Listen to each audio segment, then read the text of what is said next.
in every trial. Cherish your family, respect your partner, and raise your children with patience and care, because true wealth is love, not money. Please, my family, value this bond we share. Every story I bring is written with my heart for you. Stay with me till the end, because your support gives life to my work and strength to my soul. If your heart is true, write, present. If your love is real, write, I am with Mr. Peter. A heart shattered by betrayal can become a diamond, unbreakable, brilliant, and worth more than the fool who discarded it. The rain fell like tears from heaven on that October night 10 years ago, each drop against the window of their Georgetown townhouse echoing the sobs that Marilyn Dave couldn't contain any longer. At 25, she had believed in fairy tales, in forever, in the kind of love that poets wrote about and dreamers died for. Now, watching Sidney Potter fold his expensive shirts into leather suitcases with the cold efficiency of a man checking out of a hotel, she realized that some fairy tales were actually nightmares in disguise. This isn't working. Marilyn, Sidney said without looking at her, his voice carrying the hollow tone of a man who had already emotionally left months ago. We're different people than we were when we met. We want different things. Marilyn stood in the doorway of what had been their bedroom, wearing the silk nightgown he'd bought her for their last anniversary, the one where he'd seemed distracted, checking his phone during dinner, his mind clearly elsewhere, even as she tried to recapture the magic they'd once shared. Her dark skin glowed against the cream silk, her natural beauty as striking now as it had been the day he'd first seen her at Columbia's business school.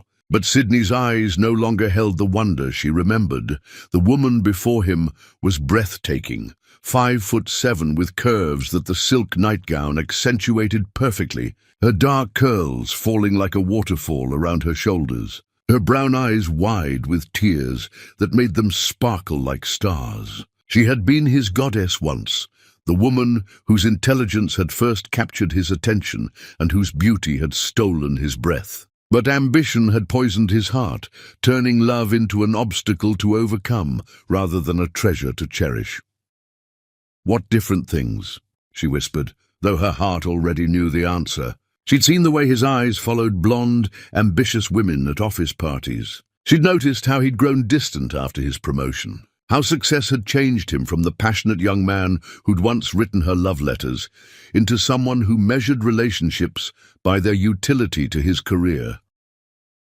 Sidney finally looked at her, and for a moment, just a heartbeat, she saw something flicker in his blue eyes. Pain, regret, the memory of nights when they'd made love with desperate passion, when he'd whispered that she was his everything, when he'd traced her skin with reverent fingers and sworn he'd never need anything more than her love. But it vanished so quickly she might have imagined it. I need to focus on my career, on building something that matters. This domestic life, this playing house, it's not who I am, he said, the words coming out rehearsed, as if he'd practiced them in front of a mirror until they sounded convincing.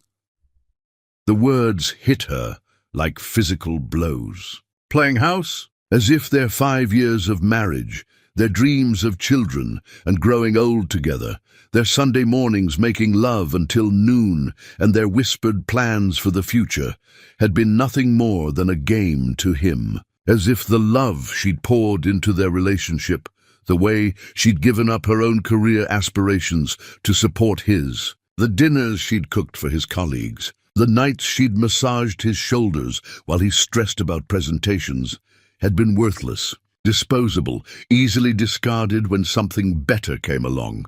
Is there someone else? The question escaped before she could stop it, though she already knew the answer from the guilt that flashed across his handsome features. She'd smelled unfamiliar perfume on his shirts, had seen the way his secretary Tiffany looked at him with predatory hunger, disguised as admiration. What I do from this point forward isn't your concern anymore, he said, which wasn't a denial, and they both knew it. The coldness in his voice was like ice against her skin, freezing the last vestiges of hope in her chest.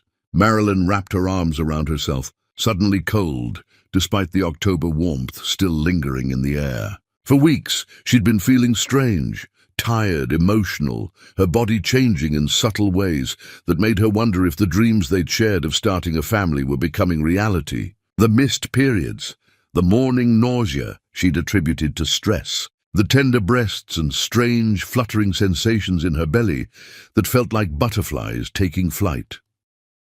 But looking at Sydney now, seeing the stranger wearing her husband's face, seeing how easily he could dismiss 5 years of love and passion and shared dreams, she knew she couldn't tell him. Not when he was walking away, not when he'd already made his choice, not when the words domestic obligations fell from his lips like curse words.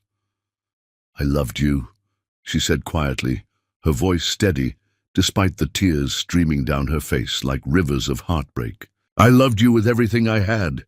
I would have given up anything for you, my career, my dreams, my independence. I did give those things up, believing we were building something together." The memory of their wedding day flashed between them, how handsome he'd looked in his tuxedo, how her heart had raced when he'd lifted her veil, how they'd danced to At Last, while he'd whispered that she was his miracle, his answered prayer, his forever. How young and foolish and beautifully naive she'd been to believe in forever, with a man who viewed love as a temporary convenience. Sydney's jaw tightened, the muscle ticking with the kind of tension that came from suppressing conscience. "That was your choice. It was our choice. Or so I thought." Marilyn moved to their wedding photo on the dresser, touching the frame with trembling fingers that remembered how he'd slipped the ring onto her finger with hands that shook with emotion. "Do you remember our vows? You promised to love me in sickness and health, for richer or poorer, for better or worse. I guess this is the worst part and you're choosing to run. I'm not running. I'm evolving, growing, moving toward my potential instead of letting domestic obligations hold me back," he said. And there it was again, that clinical term that reduced their marriage to a burden, their love to a chain around his ambitious neck. The way he said it, domestic obligations, as if she were a mortgage payment or a gym membership he no longer wanted to maintain. As if the nights she'd held him when work stress made him cry, the mornings she'd made his favorite breakfast before important meetings, the evenings she'd listened to his dreams and fears and insecurities, had been nothing more than tasks she'd performed rather than love she'd given freely. Marilyn felt something inside her crystallize, harden into something unbreakable. She straightened her spine with the grace her grandmother had taught her, the dignity that no man, no matter how cruel, could strip away unless she let him. She looked at Sydney Potter with the measured gaze of a woman who'd just realized she'd been loving a mirage. "Then go," she said simply, her voice carrying the quiet authority of someone who'd found her strength in the midst of devastation. "Evolve, grow, discover your potential. But don't you ever pretend this was mutual. Don't rewrite history to make yourself feel better about abandoning your wife when she needed you most. You made a choice, Sydney Potter. Live with it." She walked to their bedroom door, her silk nightgown whispering against her skin like a prayer, pausing without turning around. Through the thin fabric, Sydney could see the silhouette of the body he'd once worshipped, the curves he'd traced with reverent hands, the woman who'd given him everything and was about to lose it all because of his cowardice. "I'll have my things moved out by the weekend. The house is yours. I never wanted it anyway. I wanted a home, and you can't buy that. You can only build it with someone who chooses to stay." The door closed behind her with a soft click that seemed to echo through the house like a death knell. Sydney stood alone in their bedroom, surrounded by packed suitcases and the ghost of a love he'd just murdered with his own hands. For a moment he almost called out to her, almost ran after her, almost chose love over ambition. But the moment passed, crushed under the weight of his own selfish desires. In the guest room down the hall, Marilyn sat on the edge of the bed they'd bought for visitors who never came. Sydney had been too busy building his career to maintain friendships, and placed her hand on her stomach. For 2 weeks, she'd suspected. The signs were all there, written in the language her body had begun speaking in whispers and symptoms. Tomorrow she would take the test. Tomorrow, she would know for certain that Sydney Potter had abandoned not just her, but the children growing inside her, his children, his flesh and blood, his legacy that would grow up never knowing their father's name or face. Tonight, she would cry for the fairy tale that had died, and then she would begin building something real from its ashes. Through the walls, she could hear Sydney moving around their bedroom, packing his life into boxes as if their years together had been a temporary assignment, a job he'd completed and could now leave behind. She wondered if he would ever think of her again, or if she would simply become a footnote in his success story, the wife he'd outgrown on his way to greater things. The rain continued its relentless percussion against the windows, each drop a reminder that some storms were necessary to wash away what was dead so new life could grow. Marilyn pressed her palm flat against her belly, feeling the first stirrings of maternal instinct, fierce and protective and already more powerful than any love she'd ever felt for a man. Even in her heartbreak, even with tears streaming down her face and her world crumbling around her like a castle made of sand, Marilyn Dave made a promise to the tiny lives she carried. They would never know abandonment like this. They would grow up surrounded by love so fierce, so unwavering, that Sydney Potter's absence would be irrelevant. They would be her masterpiece, her triumph, her proof that love could conquer even the cruelest betrayal. At 3 a.m, Sydney Potter drove away from Georgetown in his BMW, leaving behind a wife who didn't know she was carrying his sons and taking with him nothing but ambition and the hollow echo of a heart that had forgotten how to love anything more than success. The headlights cut through the darkness like accusations, illuminating the road ahead but leaving everything behind, shrouded in shadow. He never looked back, not even once, as he drove toward a future he thought would make him happy. Behind him, in a house that was no longer a home, Marilyn Dave placed both hands on her belly and whispered the first of 10,000 promises to the children he would never know he'd abandoned. The rain stopped just as dawn broke over Georgetown, as if the sky itself was ready to begin again. And in that small apartment bedroom, with tears drying on her cheeks and hope blooming in her heart despite everything, Marilyn Dave began the greatest love story of her life, not with a man who'd chosen to leave, but with the children who would choose every day to stay. To Chapter 2, Rising from Ashes. Sometimes God breaks your heart to show you what it looks like when it's perfectly whole.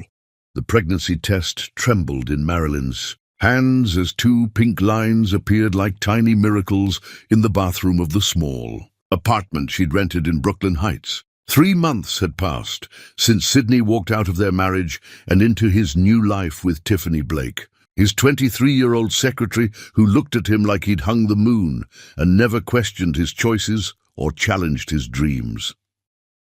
Twins, Dr. Rose had told her just hours before, her gentle voice filled with wonder as she pointed to the ultrasound screen, where 2 perfect little beings flickered like stars in the dark universe of Marilyn's womb. 2 healthy babies about 14 weeks along. Congratulations, Mama. Twins. Marilyn sank onto her small couch, the pregnancy test still clutched in her fingers like evidence of a miracle she hadn't dared hope for. 2 babies. 2 perfect little souls who would never know their father because he'd chosen ambition over love, success over family, the temporary thrill of conquest over the permanent beauty of commitment. The apartment was tiny compared to the Georgetown townhouse.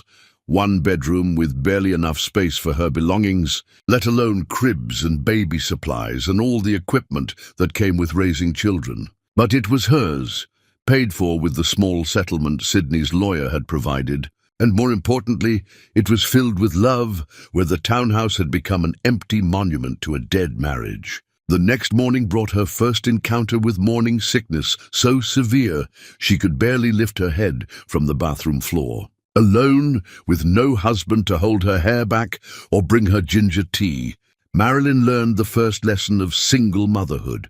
You found strength you never knew existed when little lives depended on you. By her second trimester, She'd started a small consulting business from her laptop, helping other women navigate divorce and rebuild their careers. The irony wasn't lost on her.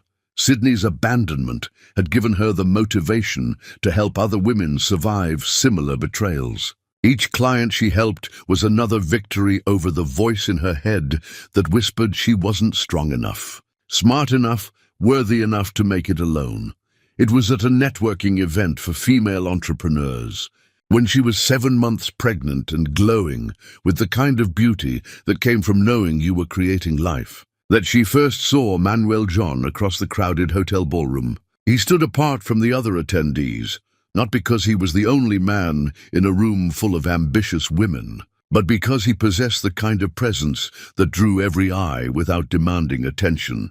Manuel was tall, with the broad shoulders and strong hands of someone who'd built things before he'd bought them, dark hair that caught light like silk, and brown eyes that seemed to see everything and judge nothing. At 35, he carried himself with the quiet confidence of a man who'd earned his success rather than inherited it, who understood that real power came from lifting others up rather than stepping on them to climb higher. Their eyes met across the room, and Marilyn felt something she hadn't experienced since Sydney's betrayal, the electric recognition of a soul calling to its match. But she was 7 months pregnant, recently divorced, and in no position to complicate her life with romantic entanglements, no matter how gorgeous or intriguing they might be. Manuel crossed the room with the purposeful stride of someone who'd identified his objective and wouldn't be deterred. "Excuse me," he said, his voice carrying just the hint of an accent that spoke of European sophistication. "But you're Marilyn Dave, aren't you? I've been following your work with female entrepreneurs. I'm Manuel John." The name hit her like lightning. Manuel John, founder and CEO of John Industries, the tech empire that had revolutionized sustainable energy and made him one of the youngest billionaires in America. She'd read about him in Forbes, the self-made visionary who'd started with nothing and built something extraordinary, all while maintaining a reputation for treating employees like family and using his wealth to fund education initiatives for underprivileged children. "Mr. John," she managed, suddenly self-conscious about her pregnant belly straining against her dress. "I'm surprised you know my work. Please call me Manuel. And your reputation precedes you, the woman who helps other women rebuild their lives after devastating setbacks. That's exactly the kind of work I admire." His eyes dropped briefly to her belly, then returned to her face with no judgment, only warmth. "Congratulations on your pregnancy. You're glowing." The simple kindness in his voice, the way he looked at her pregnant form, as if it made her more beautiful rather than less desirable, brought tears to her eyes. Sydney had never looked at her pregnant body with anything but dismay, as if her changing shape was a personal inconvenience he'd have to endure. "Thank you," she whispered. "I have a proposition for you," Manuel continued, his business mind clearly working. "John Industries is launching a new division focused on supporting women-owned businesses. We need someone to head the initiative, someone who understands from personal experience what it takes to rebuild after loss. Would you consider consulting for us?" Marilyn stared at him, wondering if this was real or if pregnancy hormones had caused her to hallucinate the most beautiful job opportunity of her life. "You want to hire me? Now, like this?" She gestured to her obvious pregnancy. "I want to hire your brilliant mind and your passionate heart," Manuel said simply. "The pregnancy just proves you're capable of nurturing life while building a future. Exactly the qualities we need for this project." That night, Marilyn lay in her small bed, feeling the twins kicking against her ribs as if they approved of the direction their lives were taking. Manuel John's business card sat on her nightstand, but it was his kindness she couldn't stop thinking about, the way he'd looked at her, as if her pregnancy made her magnificent rather than inconvenient, the respect in his voice when he'd spoken about her work, the immediate sense that here was a man who understood that strength and vulnerability could coexist beautifully. 3 weeks later, she started working for John Industries, operating from a stunning office in Manhattan that Manuel had equipped with everything a pregnant woman could need. Ergonomic furniture, a small kitchen stocked with healthy snacks, even a nap room for when the exhaustion became overwhelming.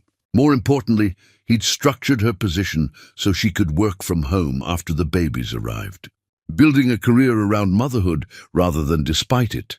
The twins, Scott and Brian, arrived on a snowy February morning, perfect and healthy and absolutely worth every moment of pain and fear that had brought them into the world.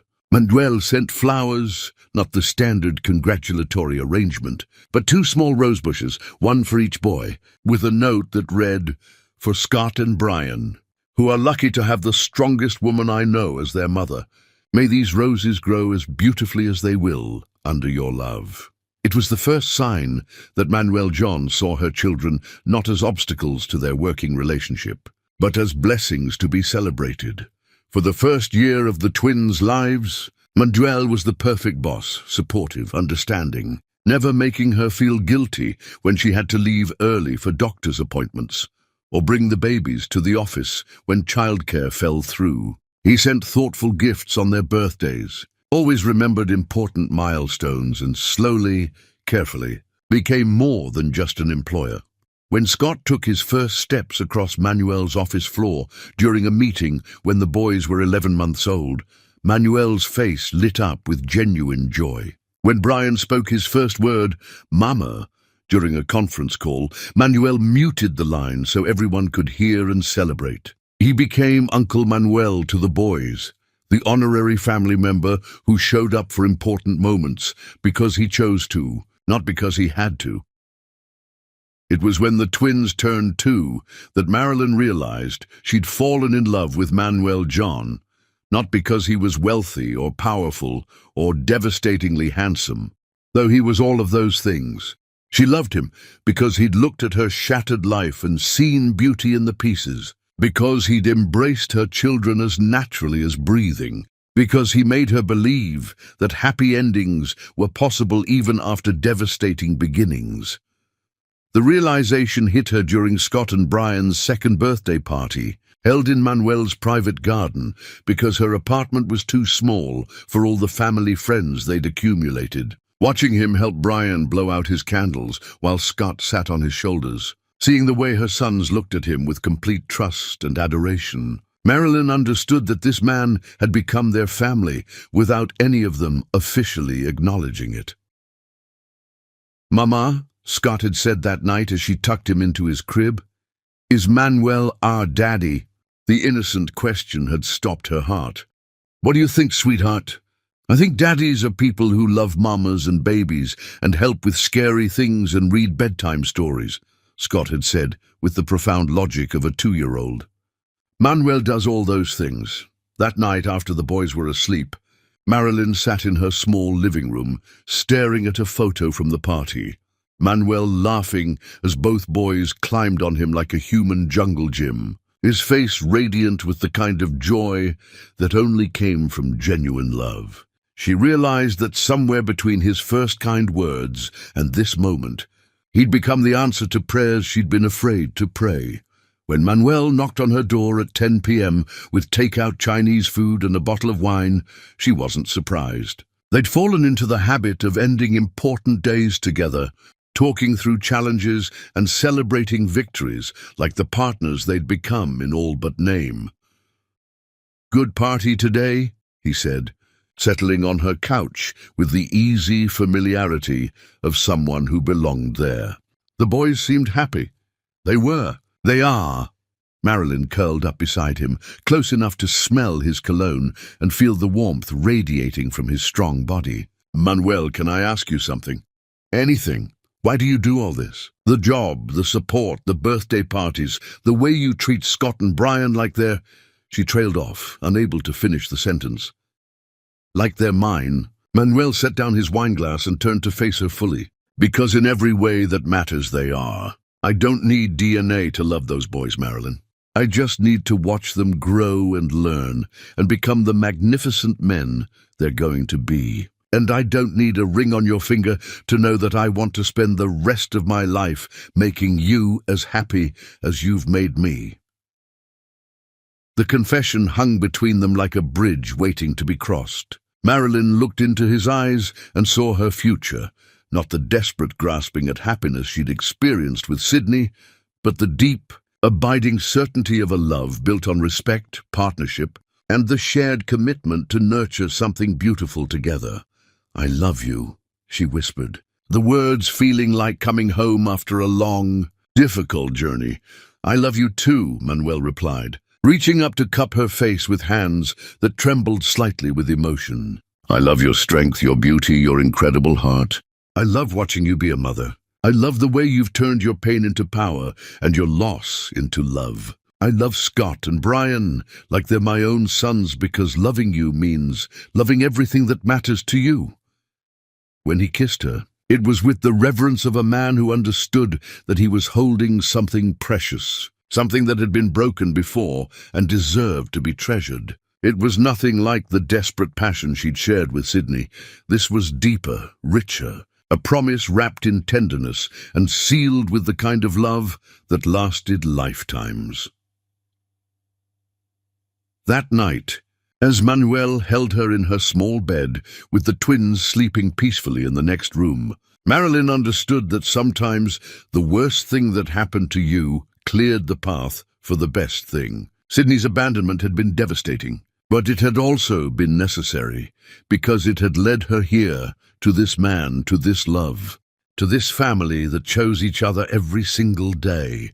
The twins woke them at dawn, climbing into bed between them with sleepy giggles and sticky fingers, and Manuel's first instinct was to pull them closer, to include them in the warmth and safety of his embrace. As Scott and Brian settled against his chest with the trust of children who'd never known abandonment, Marilyn realized that this was what love looked like, not the desperate neediness of her marriage to Sydney, but the quiet strength of people who chose to build something beautiful together.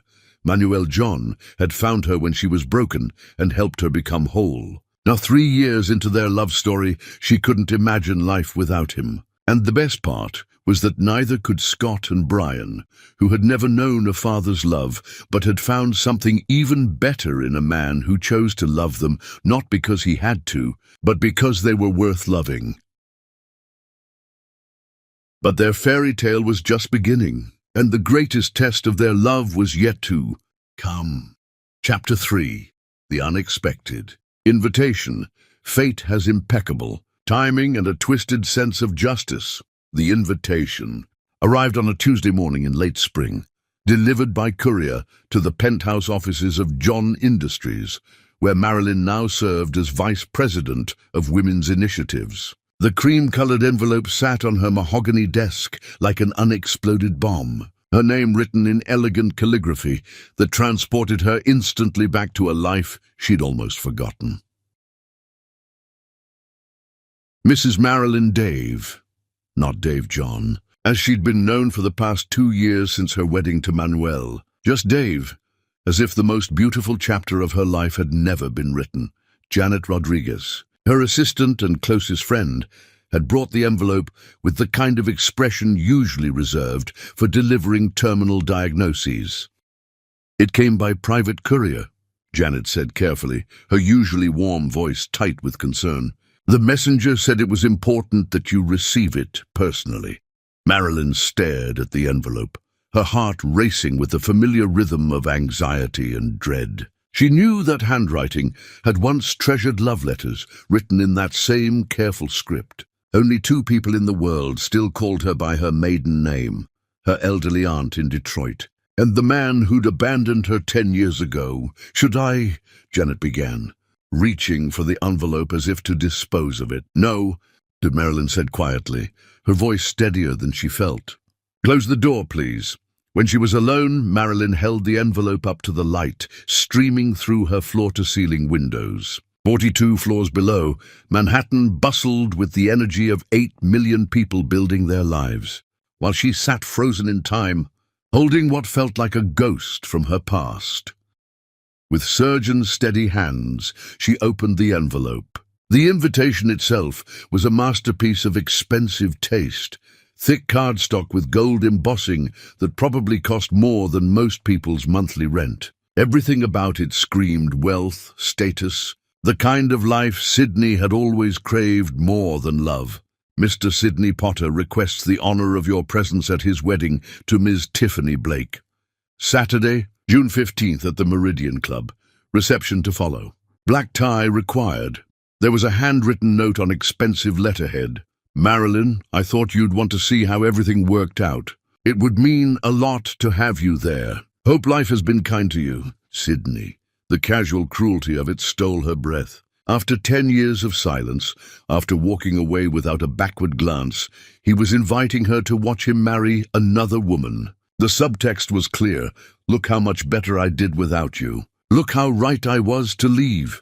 Marilyn set the invitation down with infinite care, though her instinct was to tear it into pieces.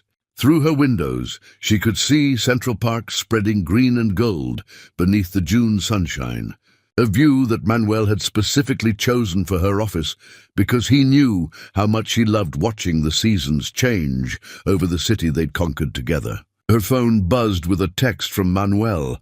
Lunch with my favorite woman. I have news that's going to make you smile. The simple message grounded her. Manuel John was everything Sydney Potter had never been. Present, devoted, a man who saw her strength as magnificent rather than threatening. Where Sydney had made her feel like she was too much, Manuel made her feel like she was exactly enough. Before she could respond, another text came through. The boys want to know if you'll be home for dinner. Scott's making his famous mac and cheese, and Brian's prepared a presentation about why we should get a dog. Her boys, now 10 years old, brilliant and confident, and completely secure in the knowledge that they were cherished beyond measure. They called Manuel Dad, and had never once asked about the man whose DNA they shared. In their world, fathers were men who showed up, who stayed, who chose love over everything else. So why was she considering responding to Sydney's invitation? Marilyn leaned back in her leather chair, studying the invitation with the same intensity she brought to complex business negotiations. Perhaps it was time for closure.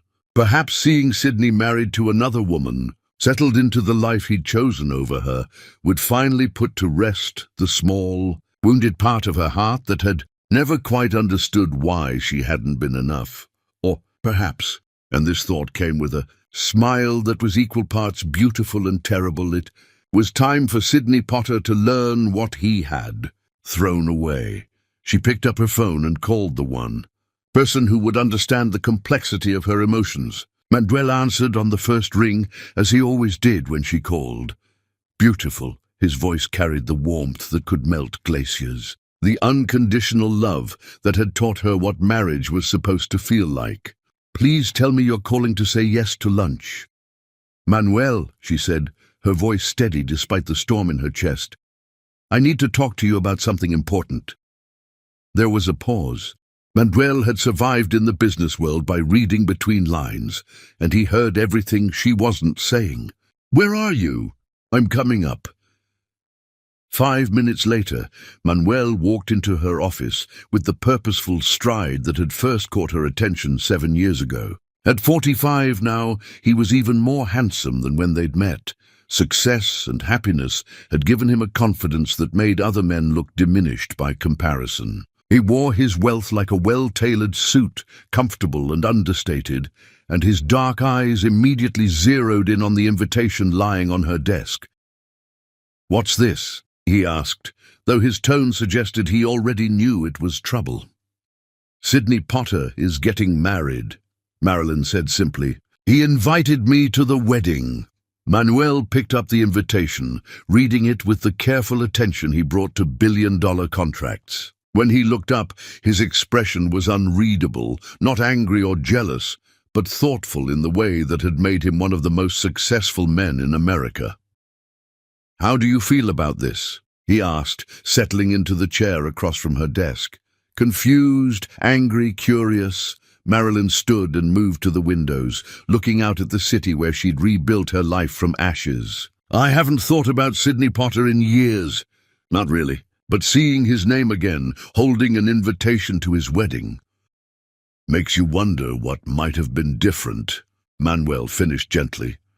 No, Marilyn turned to face her husband, the man who'd loved her back to wholeness.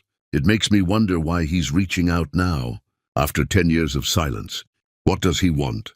Manuel studied her with the intensity that had made him billions, not by missing details others overlooked, but by understanding the human motivations behind every decision. Maybe he wants to see if you're still broken. Maybe he needs to know that leaving you was the right choice. And maybe, Marilyn said, moving to stand behind her desk like a general preparing for battle, it's time he learned what his choice actually cost him. The words hung between them like a declaration of war. Manuel leaned forward, his elbows on his knees, and gave her the look that had first made her fall in love with him, not because he was handsome or wealthy, but because he saw her completely and loved what he saw. What are you thinking, mi amor? The Spanish endearment, which he only used when they were alone, sent warmth through her chest. I'm thinking our sons are 10 years old, brilliant and beautiful and completely loved. I'm thinking they've never met their biological father. I'm thinking Sidney Potter has no idea what he walked away from. And you want to show him. I want to close this chapter of our lives forever, Marilyn corrected. The boys are curious about their genetics. They've asked questions. Maybe it's time they got answers. Manuel was quiet for a long moment, and Marilyn could practically see his brilliant mind working through scenarios and implications. When he spoke, his voice carried the kind of protective strength that had made her feel safe for the first time since Sidney's abandonment. If we do this, we do it together. As a family, I won't have you facing him alone. You'd come with me? To my ex-husband's wedding? Marilyn! Manuel stood and moved around the desk to take her hands in his. You are the love of my life. Scott and Brian are my sons in every way that matters. If you need to close this chapter, then we'll close it together. But I want you to be very sure about this. Some doors, once opened, can't be closed again. Marilyn looked into the eyes of the man who'd chosen to love her when she was broken, who'd embraced her children as his own, who'd built a life with her that was more beautiful than any fairy tale she'd ever imagined. I'm sure. I want the boys to meet him. I want them to see the difference between a man who abandoned them and a man who chose them. I want Sidney Potter to understand exactly what he gave up when he walked away from us. Then we'll go, Manuel said simply. But we'll go as the family we are, united, unshakable, and absolutely certain of our worth.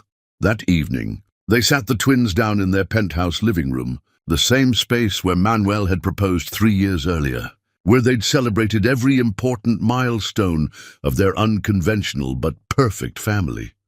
Boys, Marilyn began, her voice carrying the careful tone she used for important conversations. We need to talk about your biological father.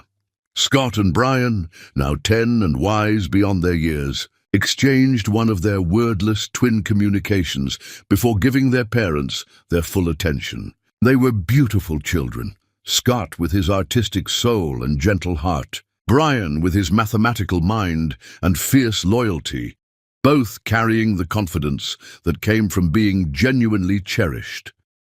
The sperm donor? Brian asked with the brutal directness that still caught adults off guard. Brian, Scott hissed, though he was clearly thinking the same thing. His name is Sidney Potter, Marilyn continued, fighting a smile at Janet's influence on their vocabulary. And he's getting married next month. He invited me to the wedding. That's weird, Scott observed with his artist's eye for emotional nuance. Why would he invite you? Does he want you back? I think he wants to show me how successful he's become, Marilyn said honestly. But more importantly, this might be an opportunity for you to meet him, if you want to. The twins considered this with the serious concentration they brought to complex problems. Finally, Brian spoke for both of them. We're curious. I mean, we know who our real dad is. He nodded toward Manuel, who was trying not to look emotional, but it might be interesting to meet the person whose genetics we inherited. Like a science experiment, Scott added helpfully. Nature versus nurture in real time. Manuel laughed despite himself. Your sons have no respect for emotional complexity. They get that from me, Marilyn said, smiling at her husband with the easy affection that still made Sydney's absence feel like the gift it had turned out to be. 3 weeks later, as they prepared for Sydney Potter's wedding, Marilyn stood in their walk-in closet, choosing her outfit with strategic precision, not out of vanity, but out of a desire to look like exactly what she was, a woman who had turned abandonment into triumph, rejection into resurrection. She chose a midnight blue dress that Manuel had bought her for their anniversary, silk that moved like water around her body, elegant without being showy, sophisticated in a way that whispered wealth rather than shouted it. The sapphire necklace he'd given her when Scott and Brian started calling him Dad would complete the ensemble. Manuel appeared behind her in the mirror, already dressed in his tuxedo, looking like he'd stepped from the pages of a magazine dedicated to men who conquered worlds and won hearts. You look magnificent, he said, his hands settling on her waist. I look like a woman who's exactly where she belongs, Marilyn corrected, leaning back against his chest. Which is magnificent, Manuel murmured against her ear. Are you ready for this? Marilyn looked at their reflection, a couple who'd built something beautiful from broken pieces, who'd turned pain into power and loss into love. I'm ready to show Sydney Potter what he could have had if he'd chosen love over ambition. And if he'd been worthy of it, Manuel added, pressing a kiss to her temple. The twins appeared in their doorway, handsome in their miniature tuxedos, looking like young princes who'd never doubted their place in the world. Are we really going to crash a wedding? Scott asked, with barely contained excitement. We're not crashing anything, Marilyn said firmly. We were invited. We're simply accepting the invitation as the family we are. This is going to be epic, Brian announced with satisfaction. As their car pulled up to the Meridian Club 3 hours later, Marilyn took Manuel's hand and squeezed it gently. Thank you, she said quietly, for coming with me, for being exactly what Sydney never was. Thank you, Manuel replied, for letting me love you, for giving me the family I never knew I wanted, for being brave enough to build something beautiful from something broken.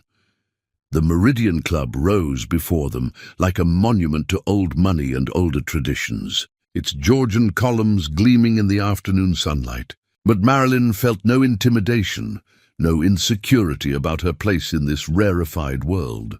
She was Mrs. Manuel John now, mother to 2 brilliant boys, partner to a man who'd built an empire and chosen her to share it with. She was about to give Sydney Potter the education of his lifetime, and she was going to enjoy every minute of it. Chapter 4. Preparing the Perfect Storm. The most powerful weapon is not anger, but the undeniable evidence of a life well lived. In the 3 weeks leading up to Sydney Potter's wedding, the John family home became a study in controlled preparation. Their penthouse overlooked Central Park from the 68th floor, its floor-to-ceiling windows offering a view that made Manhattan look like a kingdom spread below their feet. But it wasn't the wealth or the luxury that made it beautiful. It was the love that filled every room, the laughter that echoed from the boys' bedrooms, the way Manuel looked at Marilyn as if she'd hung the stars in the sky just for him.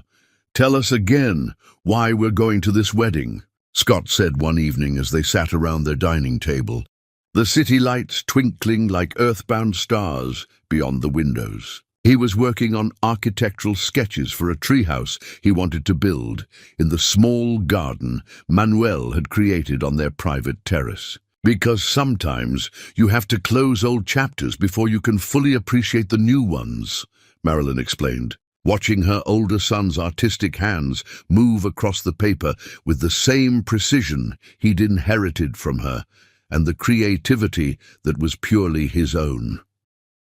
Plus, Brian added, without looking up from his laptop where he was calculating the compound interest on their college funds. Janet says the sperm donor needs to see what he missed out on. She used much more colorful language, but Mom made me promise not to repeat it. Manuel choked on his wine.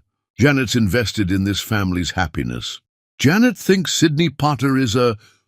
Brian began. Brian, Marilyn warned, though she was fighting a smile. Foolish man who made poor life choices. He finished innocently. The truth was, everyone in their world was invested in this story. Manuel's parents had flown in from Barcelona the week before, ostensibly for their grandson's upcoming birthday, but really to meet the woman who'd captured their son's heart so completely. His mother, Eleanor, was a force of nature who'd taken one look at Marilyn and declared her perfect. Finally, a woman strong enough for my stubborn son.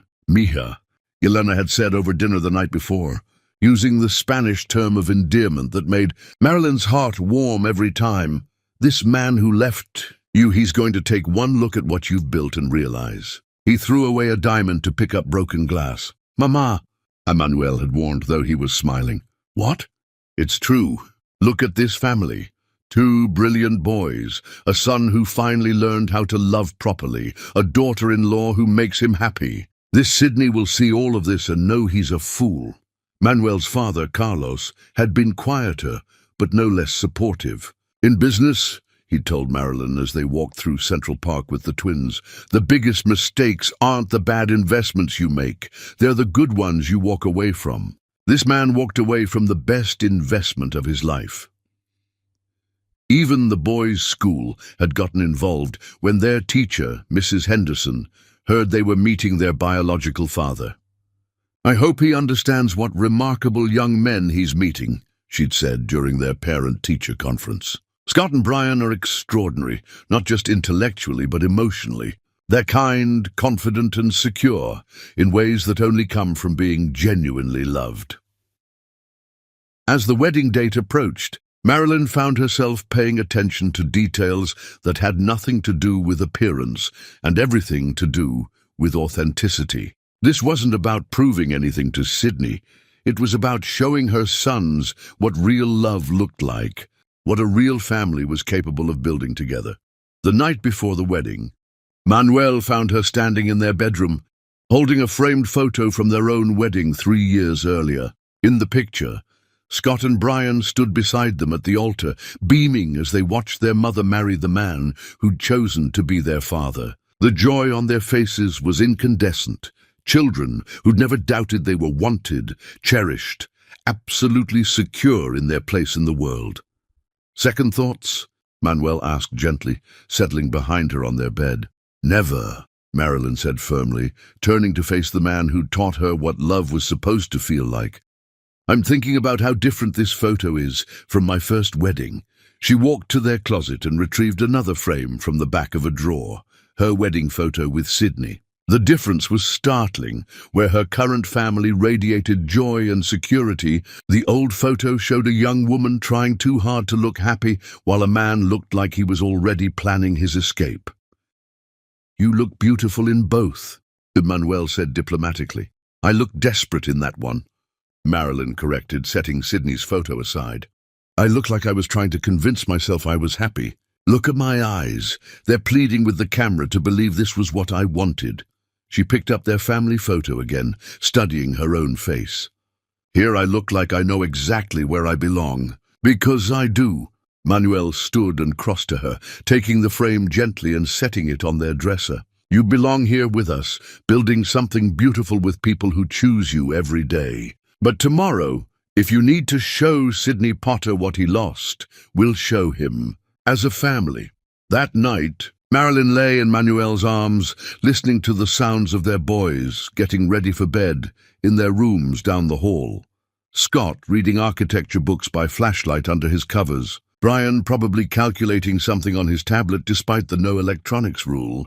Normal, beautiful chaos that came from raising children who felt safe enough to push boundaries because they knew they were loved unconditionally. Manuel? She whispered into the darkness. Si, mi amor. Di, When you first saw me, pregnant and broken and trying to hold my life together, what made you want to help me?" Manuel was quiet for so long she thought he'd fallen asleep. When he finally spoke, his voice carried the weight of absolute truth. "I saw a woman who'd been knocked down but wasn't staying down. I saw someone who'd been betrayed but hadn't let it make her bitter. I saw a fighter, not angry or desperate but determined. And I thought, here's someone who knows how to love completely, who's learned how to be strong without becoming hard. I wanted to be worthy of that kind of love. And now I wake up every day grateful that you let me love you, that you trusted me with your heart after it had been broken, that you let me be Scott and Brian's father when I had no claim to them except the love I felt the moment I met them." He pressed a kiss to her temple. "Tomorrow, Sydney Potter is going to see what I see every day, the most magnificent woman in the world, surrounded by a family that adores her. And he's going to realize he's spent 10 years living with the consequences of the stupidest decision anyone has ever made." The morning of the wedding dawned clear and bright, Manhattan spreading beneath their windows like a city made of dreams. The twins were up early, their excitement palpable as they prepared to meet the man whose genetics they carried, but who was a complete stranger to their hearts. "Do you think he'll recognize us?" Scott asked as Manuel helped him with his bow tie. "You both look exactly like I did at your age," Manuel said, which was true. The boys had inherited Sydney's bone structure and coloring, but carried themselves with the confidence that came from being raised by a man who believed in them absolutely. "He'll know you're his sons the moment he sees you, but will he want to be our dad?" Brian asked with the directness that sometimes broke his parents' hearts. Manuel knelt down to his younger son's level, taking his small hands in his own. "Brian, listen to me. You already have a dad, me. Not because of genetics or biology, but because I choose to love you every single day. This man we're meeting today, he might be your biological father, but he's not your dad. I am nothing and no one can change that. Promise?" Brian whispered. "Promise," Manuel said firmly. "You're my boys. Forever." An hour later, they stood in the foyer of their home, the John family dressed like royalty, preparing for a state function. Marilyn in her midnight blue dress with Manuel's sapphires at her throat, Manuel in his perfectly tailored tuxedo, and Scott and Brian looking like young princes who'd never doubted their place in the world. "Everyone ready?" Marilyn asked, though she could see in their faces that they were. "Ready?" the twins said in unison. "Ready," Manuel confirmed, offering his wife his arm.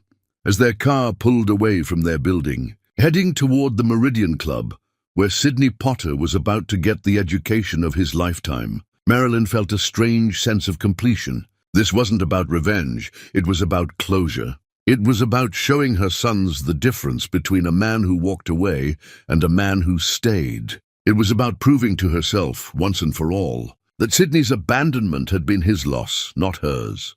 Most importantly, it was about celebrating the family they'd built from the ashes of his betrayal, a family so strong, so full of love, so absolutely unshakable that even the ghost of her past couldn't diminish its beauty.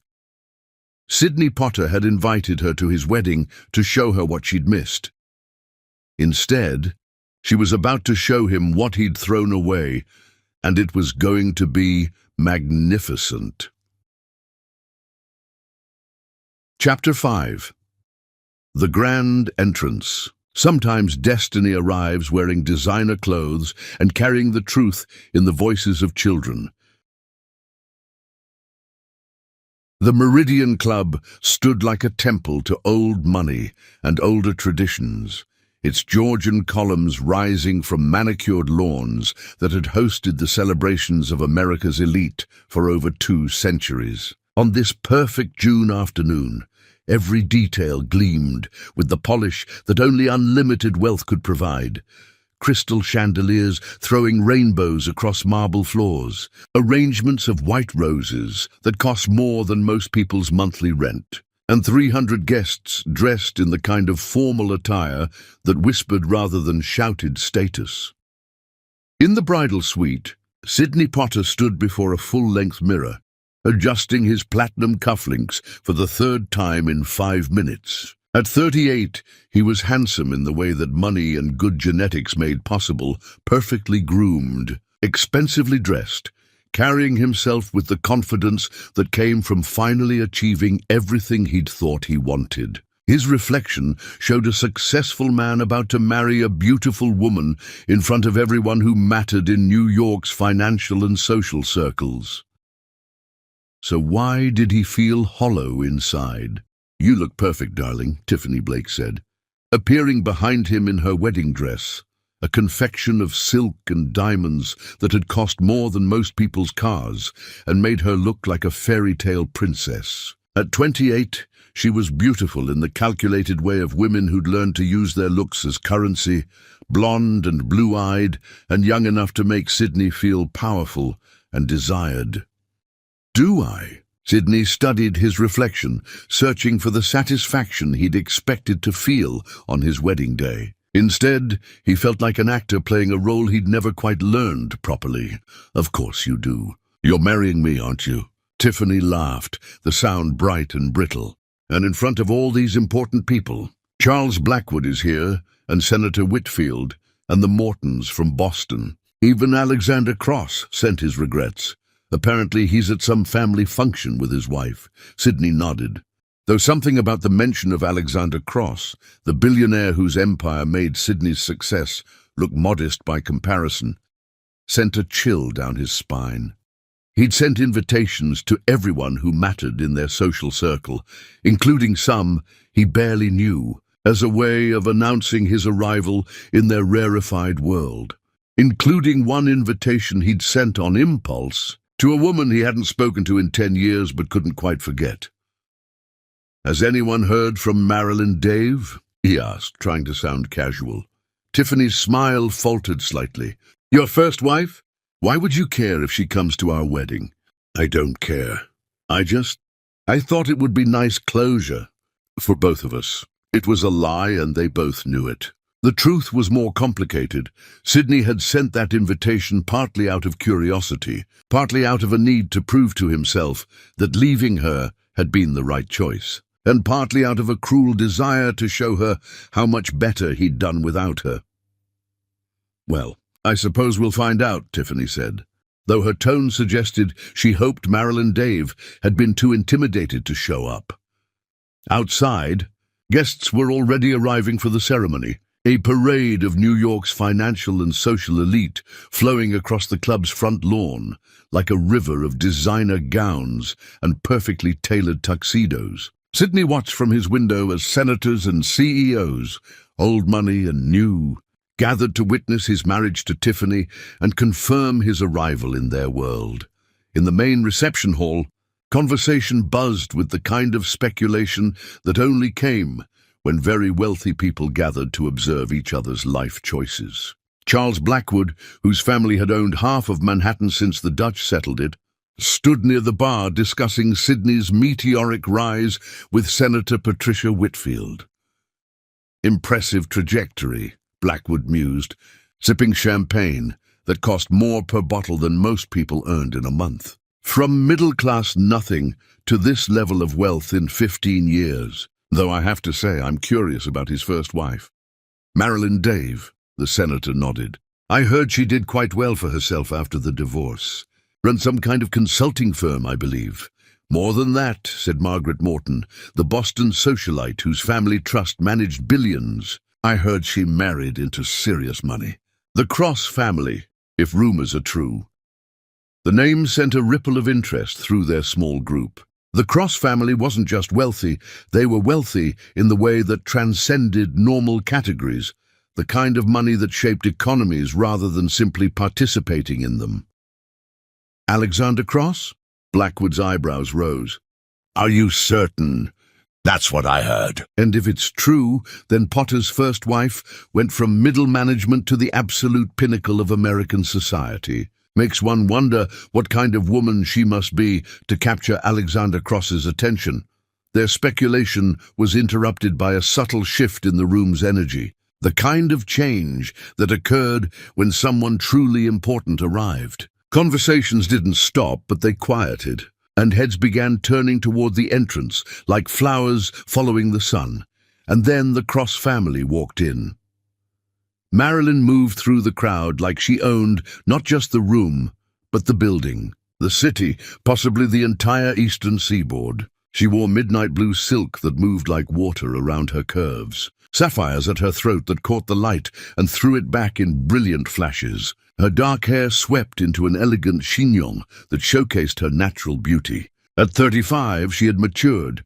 From the pretty girl Sydney had married into a woman who commanded attention simply by existing, but it was the man beside her who made the room fall silent. Alexander Cross moved with the quiet confidence of someone who'd built empires before most people finished college. Tall and distinguished, with silver threading through his dark hair that only made him more handsome. He wore his wealth like a perfectly tailored suit, comfortable, understated, devastating in its understatement. Together, he and Marilyn looked like they'd stepped from the pages of a magazine dedicated to people who ruled the world, but it was the children who stopped traffic entirely. Two boys flanked the couple like young princes, protecting their kingdom, identical in their perfection, and carrying themselves with the kind of natural aristocracy that couldn't be bought or learned. At 10 years old, they were already tall for their age, their mixed heritage giving them an exotic beauty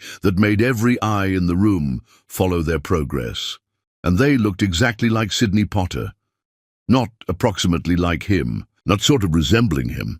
They looked like someone had taken his childhood photographs, split them into two living, breathing children, and raised them in a world where confidence came as naturally as breathing.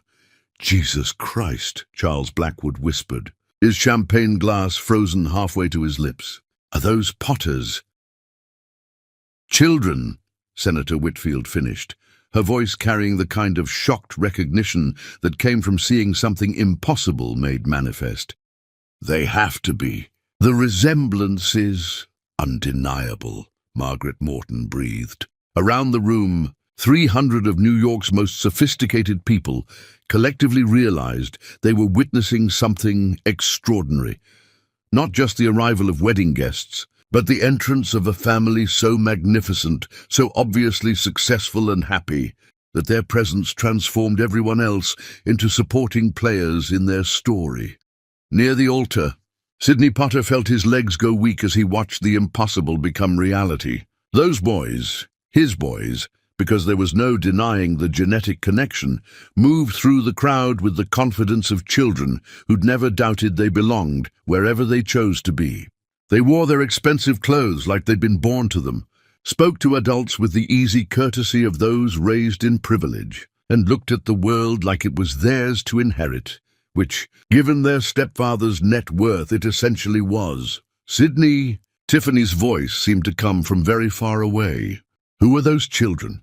"They look like me," Sidney finished, his voice barely above a whisper. "They look like me." But that wasn't quite right. He realized as he watched them move through the crowd, charming every adult they encountered with the effortless grace that came from being genuinely loved and supported. They looked like him, but they carried themselves like Alexander Cross, with the quiet authority of those who'd never had to prove their worth because it had never been questioned. The family approached the altar area with the kind of purposeful progress that suggested they weren't just attending this wedding. They were the reason for it. Marilyn looked up at Sidney with eyes that held no anger, no pain, no residue of the heartbreak he'd left in his wake 10 years ago. Instead, she looked at him with something far more devastating than hatred, polite recognition, the kind reserved for distant acquaintances whose names you struggled to remember. "Hello, Sidney," she said, her voice carrying easily through the suddenly hushed room. "Congratulations on your wedding. You look well." The casual grace of it, treating him like a former colleague rather than the man who destroyed her life, was more humbling than any accusation could have been. This wasn't the desperate, heartbroken girl he'd abandoned. This was a queen acknowledging a minor courtier, and everyone in the room recognized the power dynamic instantly. "Marilyn," he managed, his voice cracking like a teenager's. You came. Of course. Her smile was picture perfect, revealing nothing while somehow conveying everything. How could I miss such a celebration? Alexander stepped forward, extending his hand with the kind of easy confidence that came from never having to prove anything to anyone. Alexander Cross, he said simply. Congratulations on your marriage. The name hung in the air like an executioner's blade. Sidney shook the offered hand with numb fingers, feeling like he was greeting his own funeral director while 300 witnesses watched his humiliation unfold in real time. But it was the boys who delivered the killing blow.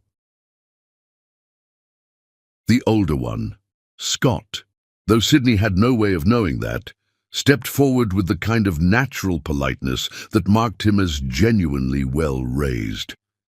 "Hello, sir," he said, his voice carrying the slight formality of a child addressing an adult he didn't know well. "I'm Scott Davecross." His brother moved beside him with identical grace. "And I'm Brian Davecross. We believe you might be our biological father." The words dropped into the silence like artillery shells. Around the room, 300 of the most sophisticated people in America collectively inhaled, realizing they were witnessing the social scandal of the decade unfold in real time. Sidney stared down at them. These impossible children who carried his features but not his name, who moved with confidence he'd never possessed even now. They looked up at him with curious, intelligent eyes, not seeking approval or love or acknowledgement, but simply observing the man whose genes they carried like detached scientists studying an interesting specimen. Sidney's voice failed him entirely. He looked from the boys to Marilyn, seeing now what he'd been too shocked to notice before. She wasn't showing him these children to hurt him or claim anything from him. She was simply allowing them to satisfy their natural curiosity about their origins. And in doing so, she was destroying him more completely than any weapon could have. These weren't just his sons, they were tiny titans, miniature masters of the universe who spoke with the casual authority of children raised in a world where anything was possible. They were everything he might have been if he'd been raised with love instead of ambition, security instead of desperation, confidence instead of the constant need to prove himself worthy. Behind them stood the man who'd been their real father, not the one who'd contributed DNA, but the one who'd shown up, who'd stayed, who'd chosen them and their mother when Sidney had chosen to run away. As the wedding guests watched in fascinated horror, Sidney Potter realized he was looking at the greatest revenge imaginable, not his destruction, but the magnificent life his family had built without him. They didn't need him, hadn't missed him, hadn't even thought about him. They'd simply taken his abandonment and transformed it into the foundation for something beautiful. The revenge was so perfect, so complete, so utterly devastating that Sidney could only stand at his own wedding altar and watch his past demolish his future with the innocent voices of the sons he'd thrown away before they were even born. And the most devastating part was that they weren't trying to hurt him. They were simply being themselves, brilliant, confident, loved children who'd grown up without him and turned out perfect anyway. Chapter 6. Recognition and Shock. The truth has a way of arriving at the worst possible moment, dressed in its finest clothes and speaking in the voices of children. The silence that followed Brian's matter-of-fact announcement, "We believe you might be our biological father," stretched like a taut wire about to snap. 300 of New York's most powerful people held their collective breath, watching Sidney Potter's carefully constructed world implode with the slow-motion fascination usually reserved for natural disasters and social catastrophes. Tiffany Blake, resplendent in her $50,000 wedding dress, moved closer to Sidney with the instinctive need for protection that came from recognizing a threat she didn't fully understand. Her blue eyes darted between her groom and the family that had materialized like beautiful ghosts from his past. Her perfect wedding day dissolving into something that would be remembered for all the wrong reasons. "Sydney," she whispered, her voice carrying the high pitch of barely contained panic. "What is he talking about? You don't have children. You told me you didn't have children." But Sydney couldn't answer her, couldn't even acknowledge her presence, because he was staring at these impossible boys with the kind of recognition that went deeper than resemblance. It was like looking at home movies of his own childhood. If those movies had been directed by someone who understood that children should be confident rather than anxious, loved rather than tolerated, celebrated rather than endured. Scott tilted his head with the curiosity that had driven him to excel in everything from mathematics to art. "We didn't mean to upset anyone," he said politely, his voice carrying the genuine concern of a child who'd never learned to be cruel. "We were just curious about genetics and family medical history. And probability theory," Brian added helpfully, his mathematical mind already calculating the social dynamics unfolding around them. "The statistical likelihood of our physical resemblance being coincidental is approximately 0.003%, accounting for ethnic and regional population genetics." A nervous laugh rippled through the crowd. These weren't just Sydney's abandoned children, they were tiny geniuses who spoke with the casual authority of children raised in a world where intellectual achievement was expected and celebrated. "You're 10, Sydney asked, his voice barely audible as his mind raced through the implications. 10 years old meant Marilyn had been pregnant when he left her. Pregnant, and she'd never told him. Pregnant, and he'd walked away from his unborn children without ever knowing they existed. "Yes, sir," Scott confirmed. "We'll be 11 in February. We're twins, obviously, though Brian's technically younger by 17 minutes, which he never lets me forget. It's statistically relevant." Brian protested with the kind of sibling banter that spoke of deep affection, despite surface friction. Birth order affects personality development and achievement patterns. Around them, the wedding guests watched this surreal family conversation unfold with the horrified fascination of people witnessing something they'd never imagined possible. Charles Blackwood leaned toward his wife, whispering, "Those boys are remarkable. Look at them, completely at ease, genuinely polite, no anger or resentment. It's almost biblical." Senator Whitfield nodded grimly. "They're not here seeking acknowledgement or love. They have all of that at home. They're simply satisfying their intellectual curiosity about their origins." She was right. Scott and Brian stood with the kind of natural dignity that came from being genuinely secure in their place in the world. They weren't here as supplicants hoping for their father's approval. They were here as confident young men graciously meeting a stranger who happened to share their DNA. "Mr. Potter," Scott continued, with the formal politeness that had been drilled into him since childhood, "may I ask why you didn't stay in touch with our mother? Did something happen between you?" The question, asked with the genuine innocence of a child seeking information, hit Sydney like a physical blow.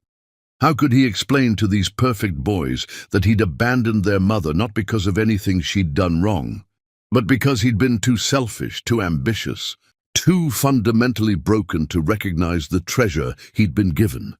"Is complicated," Sydney managed, which was both true and completely inadequate. "How complicated could it be?" Brian asked with the mathematical precision that made him terrifying in any discussion. "You were married, then you weren't. You left, she stayed. The variables seem straightforward." Manuel watched this destruction with the clinical fascination of someone who'd witnessed many hostile takeovers, but never one conducted by children armed with nothing but honesty and intellectual curiosity. Beside him, Marilyn remained perfectly composed, neither defending nor attacking Sydney, simply allowing the truth to speak for itself through the voices of their sons. "I was young," Sydney said desperately, grasping for an explanation that wouldn't make him sound like the monster he was beginning to realize he'd been. "I thought I wanted different things." "What kind of different things?" Scott pressed with the relentless curiosity of a child who'd inherited his mother's analytical mind and his stepfather's refusal to accept non-answers. Success, financial security, a chance to build something important, Sidney said, the words tumbling out before he could consider how they would sound to a room full of people who valued family above individual achievement.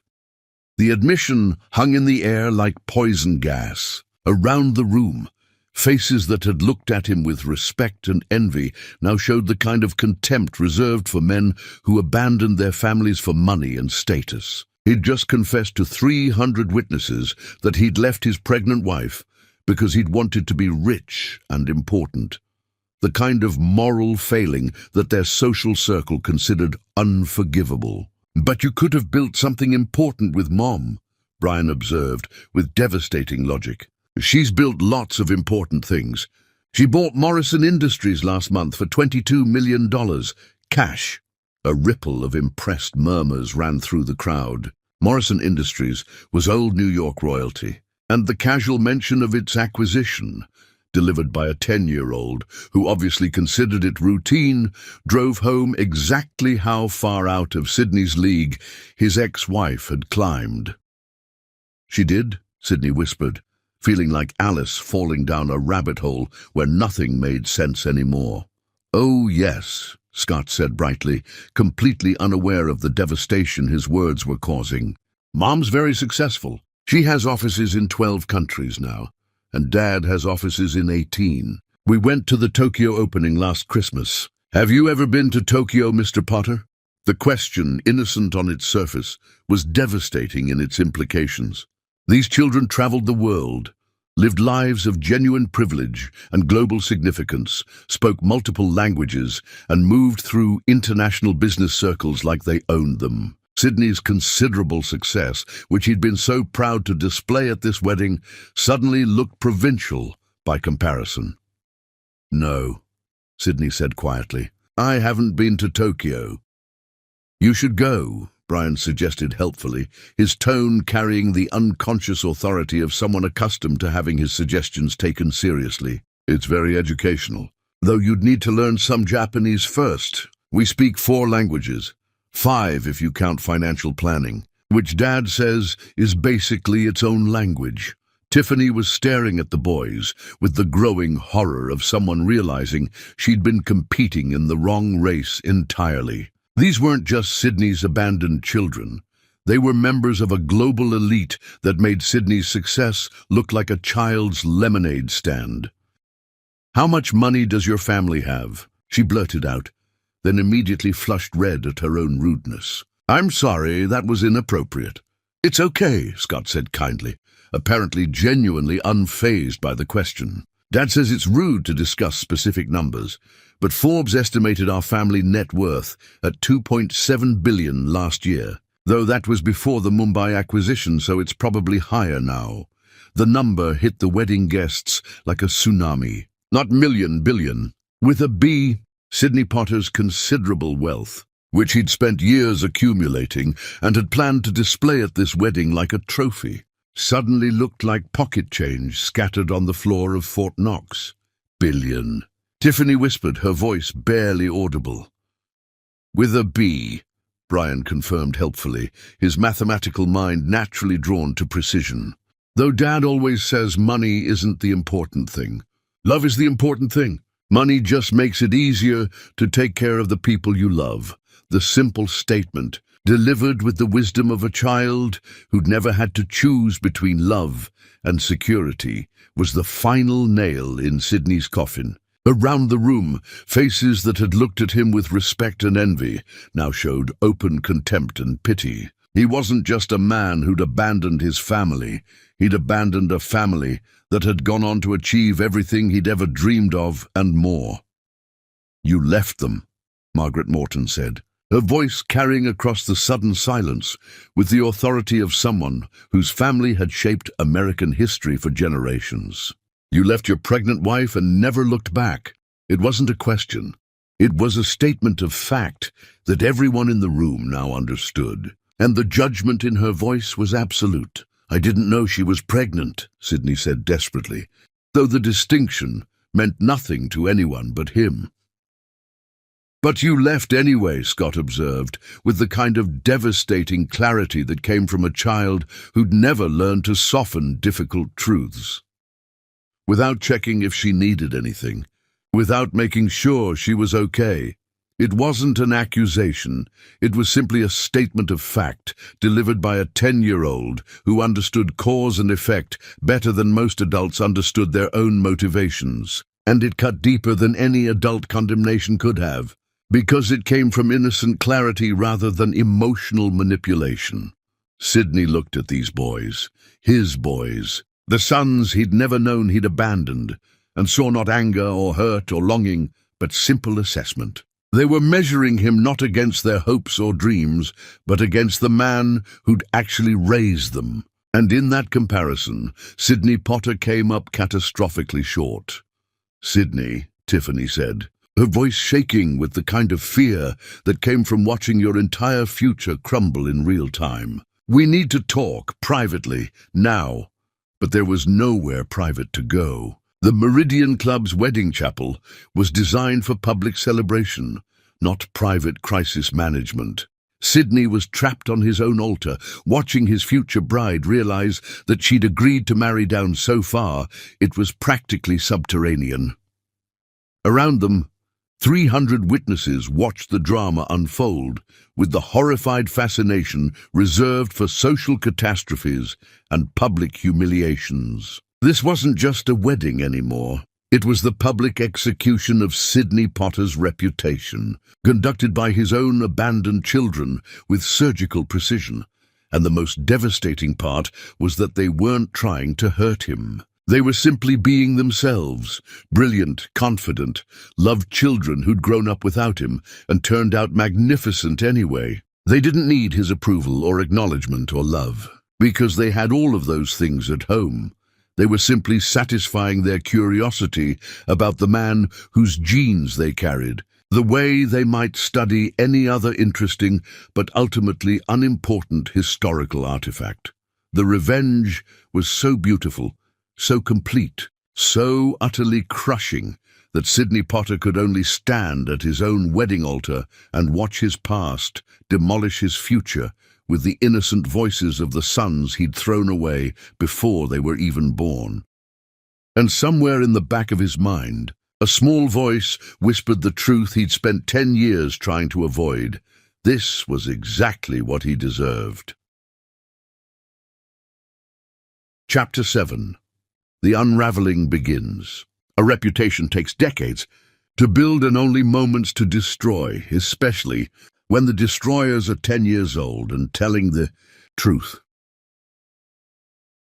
The silence following Scott's devastating observation that Sydney had left without checking if his wife was okay, stretched like a chasm opening in the marble floor of the Meridian Club.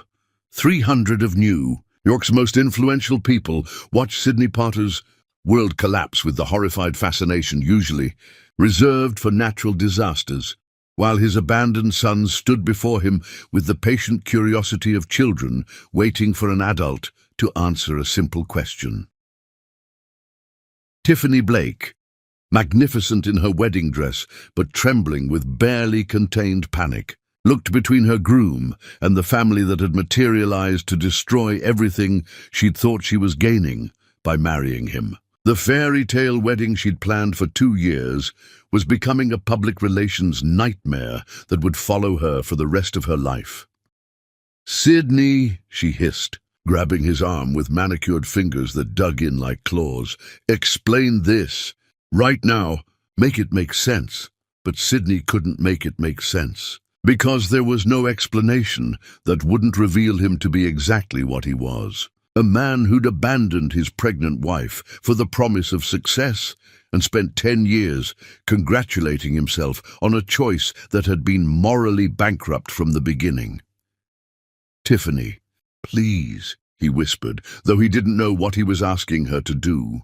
Forgive him? Pretend this wasn't happening? Continue with a wedding that had become a wake for his reputation? In the crowd, conversations had resumed in urgent whispers as New York's social elite processed what they'd just witnessed. Charles Blackwood stood with Senator Whitfield and Margaret Morton, their faces showing the kind of expression usually reserved for discussing someone's death.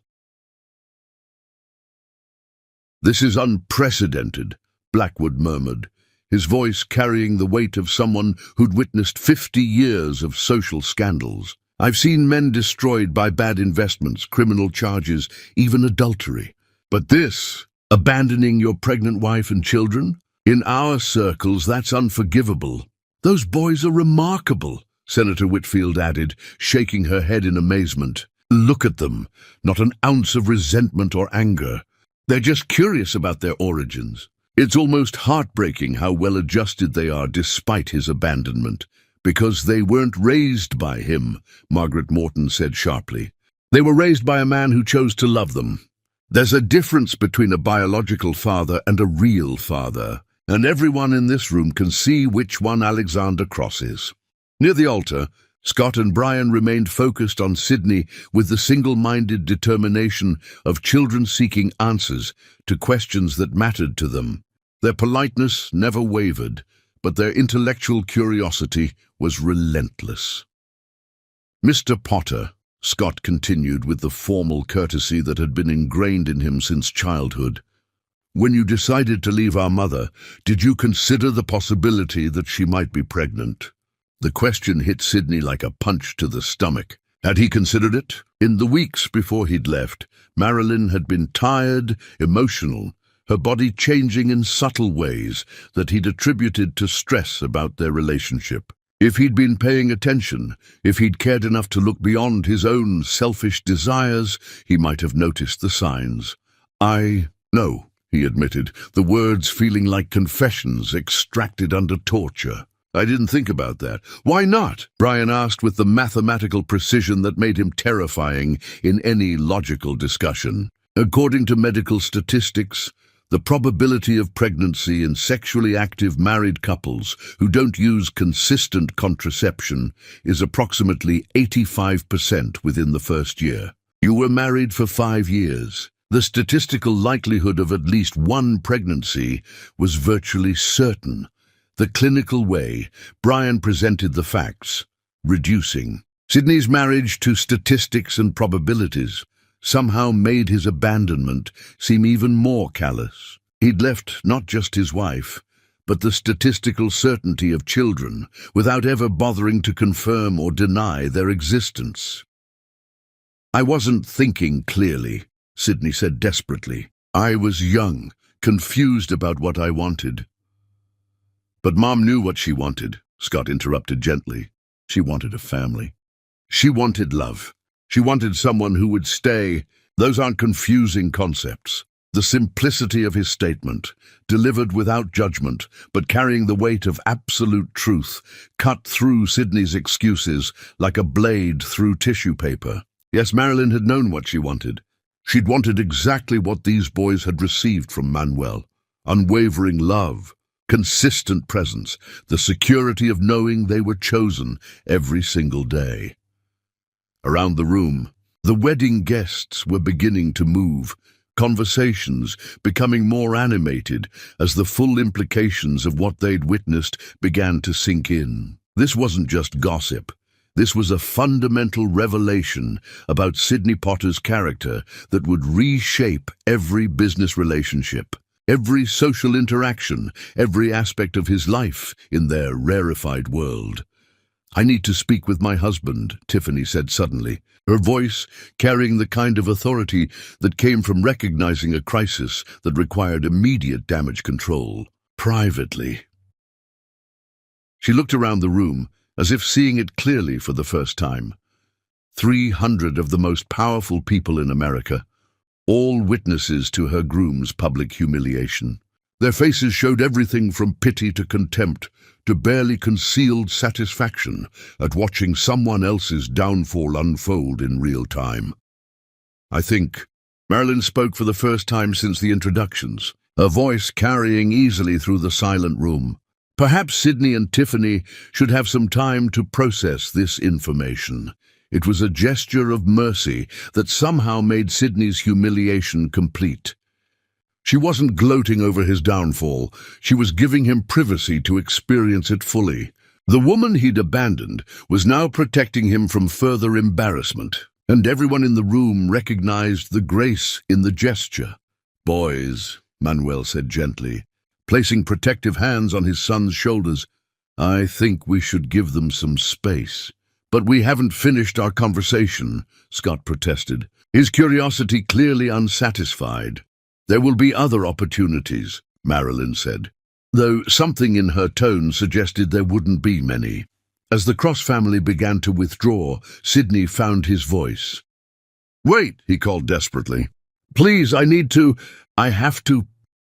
They turned back to him, 3 generations of dignity and success waiting politely for him to finish his sentence. But Sydney Potter, who'd built a career on smooth words and polished presentations, couldn't find the language for this moment. "Thank you," he said finally, the words completely inadequate, "for letting them meet me, for raising them so well, for everything." Marilyn nodded once, a queen acknowledging a subject's gratitude, and then she was gone, taking with her the husband who'd chosen to love her, and the sons who'd grown up magnificent without their biological father. Sydney was left standing at his wedding altar, watching his past walk away forever, while around him 300 witnesses began the whispered conversations that would destroy his reputation before the sun set. In the bridal suite 20 minutes later, Tiffany paced like a caged animal, while Sydney sat slumped in a Louis XV chair, his perfect wedding attire wrinkled from the weight of his despair. Her wedding dress rustled with each agitated step, diamonds scattering from her elaborate hairstyle like falling stars. $2.7 billion, she said, her voice hollow with disbelief. "That's not money, Sydney. That's a small country's GDP. Tiffany, please. Please what?" She whirled to face him, and Sydney realized he was seeing the real Tiffany Blake for the first time.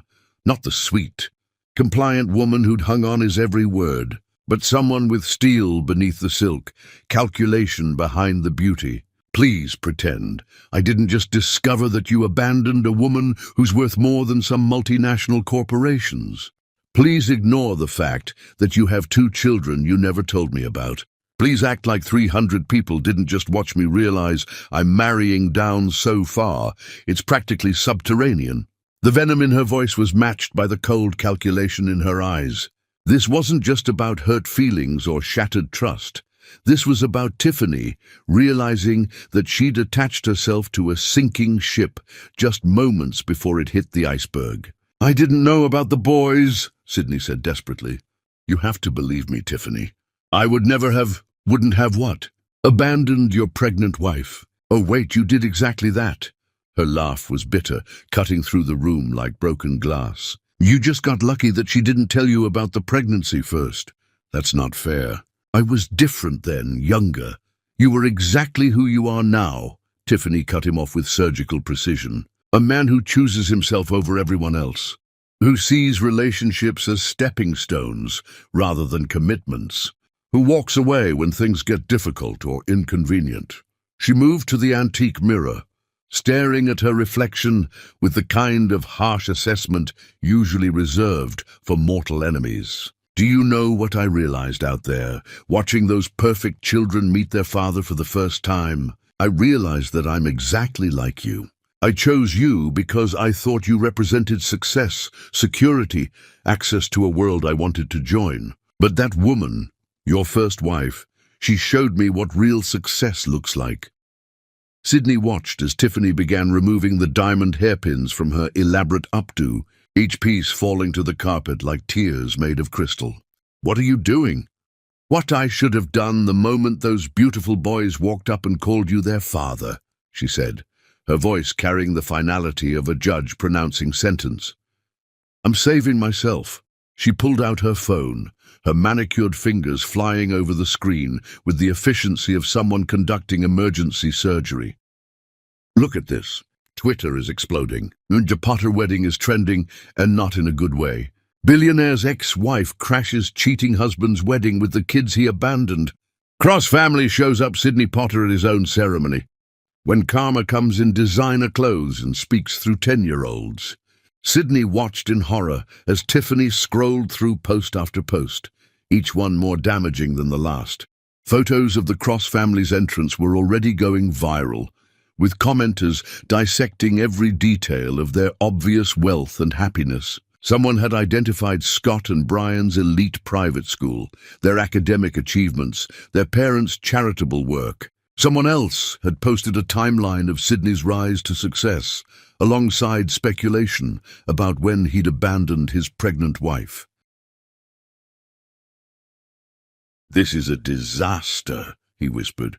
"This is justice," Tiffany corrected, setting her phone aside and beginning to gather her things. "And I refuse to be collateral damage in your moral reckoning." She walked to the ornate desk and picked up the marriage license they'd signed that morning, along with the prenuptial agreements and insurance documents that would have legally bound their lives together. With deliberate precision, she began tearing them into pieces. "What are you doing?" Sidney asked, though he already knew. "What I should have done the moment I realized you were capable of abandoning pregnant women and children," Tiffany said, scattering the shredded papers like confetti.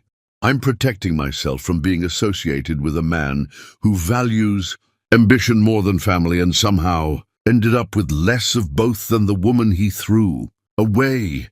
The truth of her words hit him like a physical blow. That was exactly what had happened.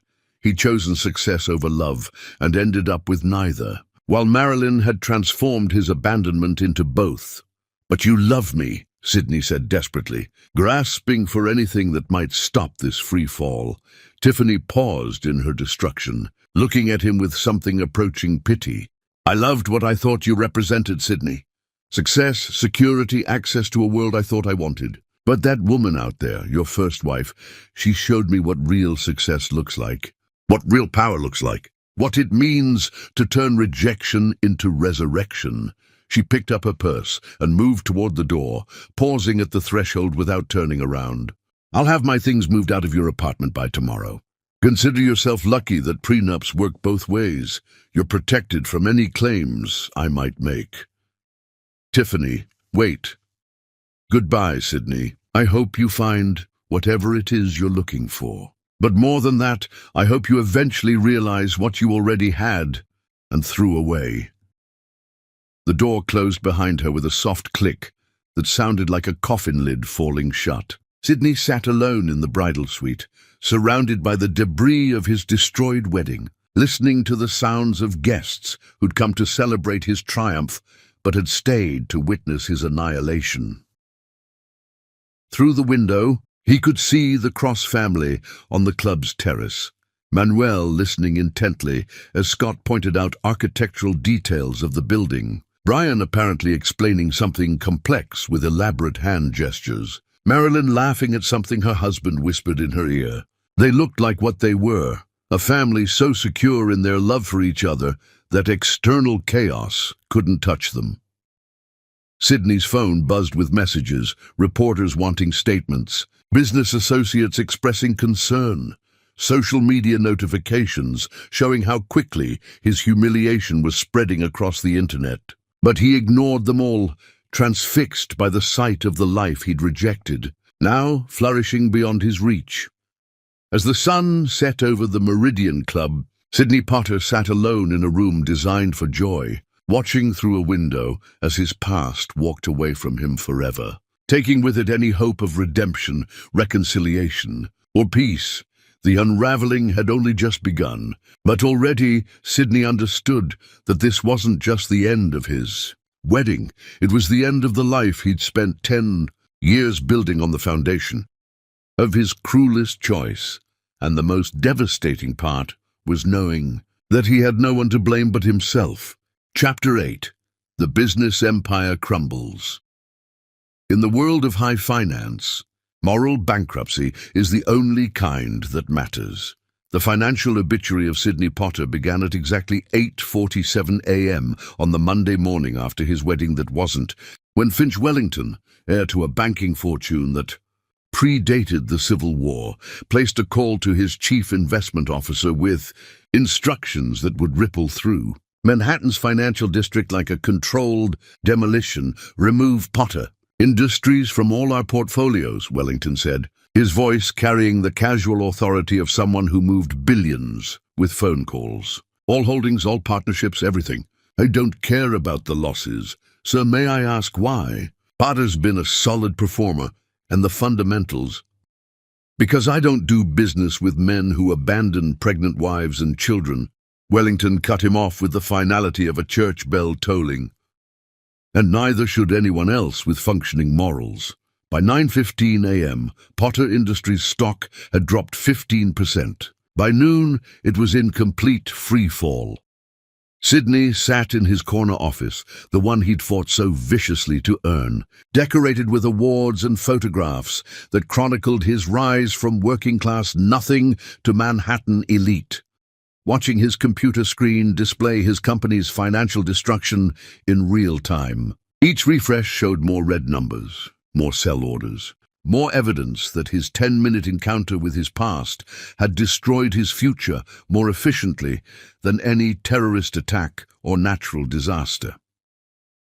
His assistant, Margaret, knocked and entered without waiting for permission, a liberty she'd never taken in 8 years of employment. But the rules seemed different now that her boss had been publicly revealed as a man who abandoned children. She carried a tablet and wore the expression of someone delivering a terminal diagnosis. "Mr. Potter, I have the damage report," she said, though nothing in her tone suggested sympathy. Wellington Holdings liquidated their entire position at market open. Blackwood Capital followed at 9:30. The Morrison Trust terminated their consulting contract via email. They didn't even call. Sidney nodded numbly. These weren't just business partnerships. They were the foundation of his social standing, his entry into circles where money alone couldn't buy admission. You needed reputation, connections, the kind of moral credibility that took decades to build and could be destroyed in a single viral moment. Also, Margaret continued with the efficient brutality of someone reading a coroner's report. The Times wants a statement about Saturday's incident. So does the Wall Street Journal. Forbes, CNN, and approximately 47 social media influencers with more followers than most countries have citizens. What kind of statement? Sidney asked, though he already knew there was no statement that could fix this. They're calling it the wedding crash that broke Wall Street, Margaret said dryly. Someone leaked high-definition video footage of your encounter with your sons. It's been viewed 12 million times since Sunday. Sidney closed his eyes, imagining those innocent faces on screens around the world, their devastating questions echoing in languages he didn't speak, their casual destruction of his reputation becoming entertainment for millions of strangers. The internet had transformed his children's natural curiosity about their biological father into a global phenomenon about karma, justice, and the price of abandoning family for ambition. Sir, Margaret's voice carried a note of something that might have been concern if she hadn't been updating her resume between tasks. There's something else. What now? John Industries made an offer to buy Potter Industries. This morning, full market value plus 30% cash. The words hit Sidney like ice water in his veins. Manuel John wants to buy my company? See, not just any company, Margaret corrected with brutal honesty. Your company, specifically. The offer came with a personal note from Mrs. Marilyn Cross saying she thought it was important to protect your employees from the consequences of your personal choices. Sidney stared at the formal offer letter Margaret placed on his desk, recognizing the subtle knife thrust wrapped in apparent kindness. Marilyn wasn't trying to destroy his company. She was trying to save it from the destruction his own actions had caused, which somehow made his humiliation complete. She's offering to rescue me, he whispered. Rescue is the wrong word, Margaret said with devastating clarity. She's offering to prevent innocent people from suffering because of your moral failures. There's a difference. The difference, Sydney realized, was the difference between charity and justice. Marilyn wasn't trying to save him. She was protecting the employees whose livelihoods depended on Potter Industries' survival. It was exactly the kind of thing someone who'd built an empire based on genuine leadership rather than desperate ambition would do. His direct phone line rang, the number reserved for his most important clients. Sydney glanced at the caller ID, Senator Patricia Whitfield, whose family trust represented one of his largest accounts and whose endorsement had opened doors throughout Washington's political establishment. "Patricia," he answered, trying to inject normalcy into his voice.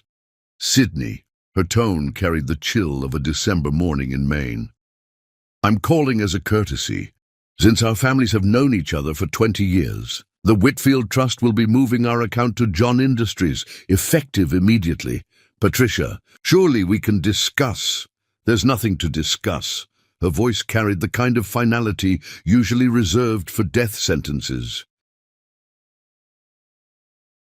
"My granddaughter watched that video of you meeting those beautiful boys, and she asked me why a daddy would leave his children before they were born. Do you know what I told her?" Sydney remained silent, though he could feel the executioner's blade hovering above his neck. "I told her that some people choose themselves over the people they're supposed to protect, and those people don't deserve to handle our family's money. Goodbye, Sydney. I hope those boys grow up to be better men than their father." The line went dead, with the finality of a coffin lid closing. Sydney set the phone down with hands that shook slightly, watching his computer screen refresh with more red numbers, more evidence of a professional annihilation that was as swift as it was complete.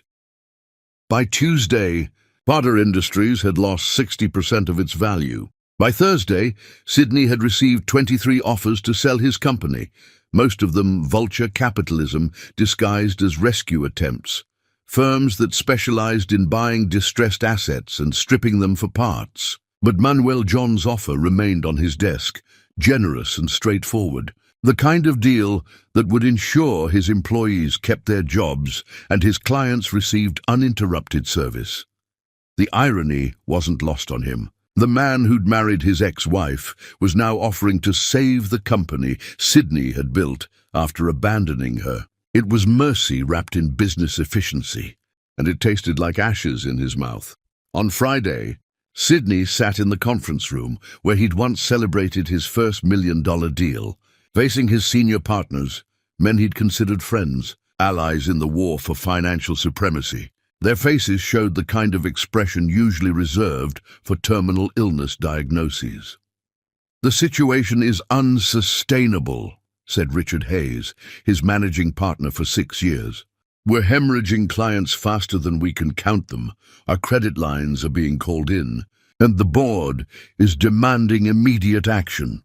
"It'll blow over," Sydney said weakly, though even he didn't believe it anymore. "These things always do." "No," said Jennifer, his head of client relations, with the brutal honesty that had made her invaluable in better times. "This won't blow over. You didn't just have a scandal, Sydney. You became the living embodiment of everything our client base despises. You abandoned your family for money and ended up with less of both than the woman you left behind. In our world, that's not just immoral, it's incompetent." The word hung in the air like a death sentence. Immoral could be forgiven, explained away, rationalized with enough time and expensive public relations. But incompetent, that was permanent exile from the halls of power. "We need to accept the John Industries offer," Richard said quietly. "It's the only way to save what we can." Sydney looked around the table at faces that had once looked at him with respect, admiration, even envy. Now they showed nothing but professional obligation to clean up his mess as efficiently as possible. "Fine," he said, the word coming out like a sigh of surrender. "Accept it." The next morning, Sydney Potter signed papers transferring Potter Industries to John Industries for $400 million, money that would be distributed to partners, employees and creditors, leaving him with enough to maintain his lifestyle, but not enough to maintain his position in the world he'd fought so hard to enter. Manuel John handled the transition with the kind of smooth professionalism that made billionaires out of ambitious men. He retained every employee, honored every client contract, and seamlessly absorbed Potter Industries into his empire, as if acquiring companies was as routine as buying coffee. More importantly, he did it all without once mentioning Sydney's personal failures or moral bankruptcies. The only personal touch was a handwritten note from Marilyn, delivered with the final contracts. "Thank you for allowing us to protect your employees' futures. They deserve leaders who understand that success without integrity is just failure wearing expensive clothes." Even in victory, she was gracious. Even in his defeat, she was kind. It made Sydney's humiliation complete and his isolation absolute. As he cleared out his office for the last time, packing awards and photographs into boxes that would gather dust in storage, Sydney Potter realized he'd achieved the one thing he'd never wanted. He'd become a cautionary tale, a living example of what happened when ambition overcame conscience and greed defeated grace. Somewhere across the city, in offices that now bore the John Industries name, his former employees were discovering what it felt like to work for people who valued family as much as profit. Somewhere in Manhattan, his ex-wife was building something magnificent from the ashes of what he'd destroyed. And somewhere in an elite private school, his sons were learning mathematics and languages and the kind of confidence that came from being genuinely loved. Sydney Potter had gambled everything on the belief that success without love was still success. Now, sitting alone in his empty office, surrounded by boxes and broken dreams, he was learning that some bets could never be won, only lost more completely than he'd ever imagined possible. The empire he'd built had crumbled, but the real tragedy was the realization that it had been built on sand from the very beginning. He'd spent 10 years constructing a life based on the foundation of his cruelest choice, and now that foundation had shifted, revealing the moral bankruptcy that had always lurked beneath his financial success. Through his office windows, Sydney could see the city where he'd once imagined himself a king, now understanding himself to be just another subject in someone else's kingdom. Somewhere out there, Manuel John was building something real with the woman Sydney had thrown away and the children he'd never known he'd abandoned. The revenge was complete, but it looked nothing like what Sydney had expected. It wasn't his destruction. It was their construction of something so beautiful that his absence had become irrelevant. And that, Sydney realized as he closed his office door for the last time, was the most perfect revenge of all. Chapter 9. The most beautiful revenge. The most perfect revenge is not destruction. It's grace so complete that it transforms the destroyer. 6 months after the wedding that became a funeral for Sydney Potter's reputation, autumn painted Central Park in shades of gold and scarlet, while Manhattan's elite prepared for the winter social season. In the penthouse offices of John Industries, Marilyn stood at floor-to-ceiling windows, watching the city spread beneath her like a conquered kingdom. Though conquest had never been her goal, merely survival, then success, then finally, unexpectedly, a peace so profound it felt like coming home after a lifetime of wandering. The intercom chimed softly with Janet's voice, warm with the affection that had replaced professional distance over the years of their friendship. Mrs. John, there's someone here to see you. He says it's personal." Marilyn smiled at Janet's persistent struggle with her name changes. She'd kept Dave professionally, added Cross during her brief first marriage to Alexander, and was now legally Mrs. Manuel John, though the business world still knew her primarily as Marilyn Dave. The complexity of her identity seemed fitting for a woman who'd been broken and rebuilt so many times. She'd lost count. She didn't need to ask who was waiting. She'd been expecting this visit for months, ever since the financial papers announced that Sydney Potter had quietly moved to a modest, apartment on the Upper West Side, and taken a position teaching business ethics at Columbia. A career change that had raised eyebrows throughout Manhattan's financial district, but somehow felt inevitable. To anyone who'd witnessed his public reckoning, "Send him in," she said quietly, settling behind her desk with the kind of composed calm that had negotiated billion-dollar deals and diffused international crises.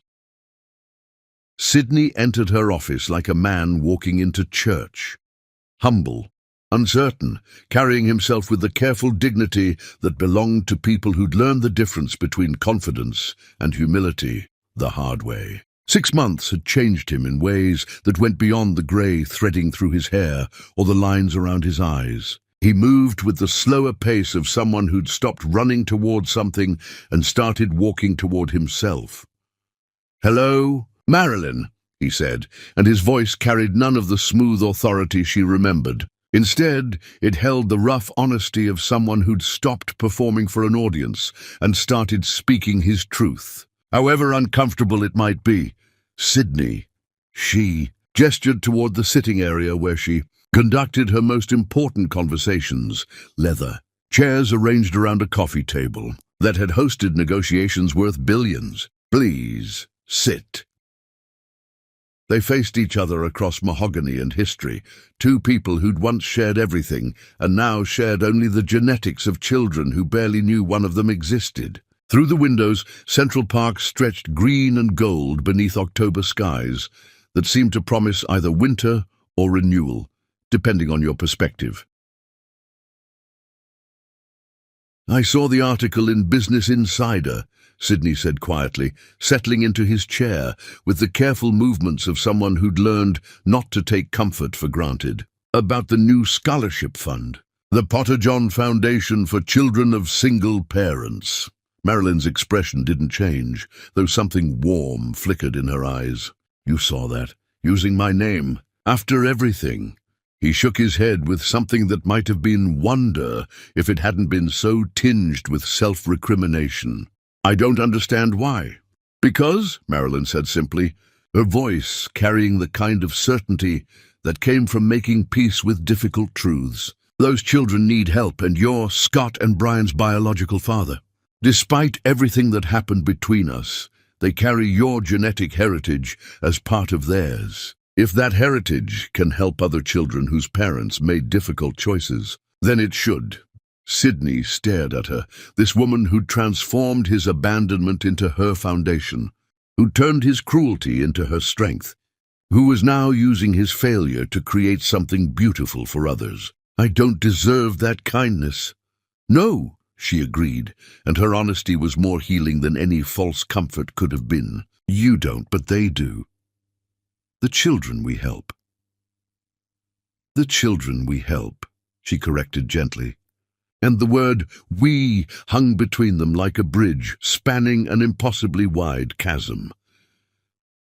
They sat in comfortable silence for a moment, two former spouses finding an unexpected peace in the ruins of their marriage. Outside, Manhattan bustled with the energy of 8 million people building their lives. While inside this office, two people who'd once shared everything discovered they could share forgiveness. "How are they?" Sydney asked finally, his voice barely above a whisper. "Scott and Brian?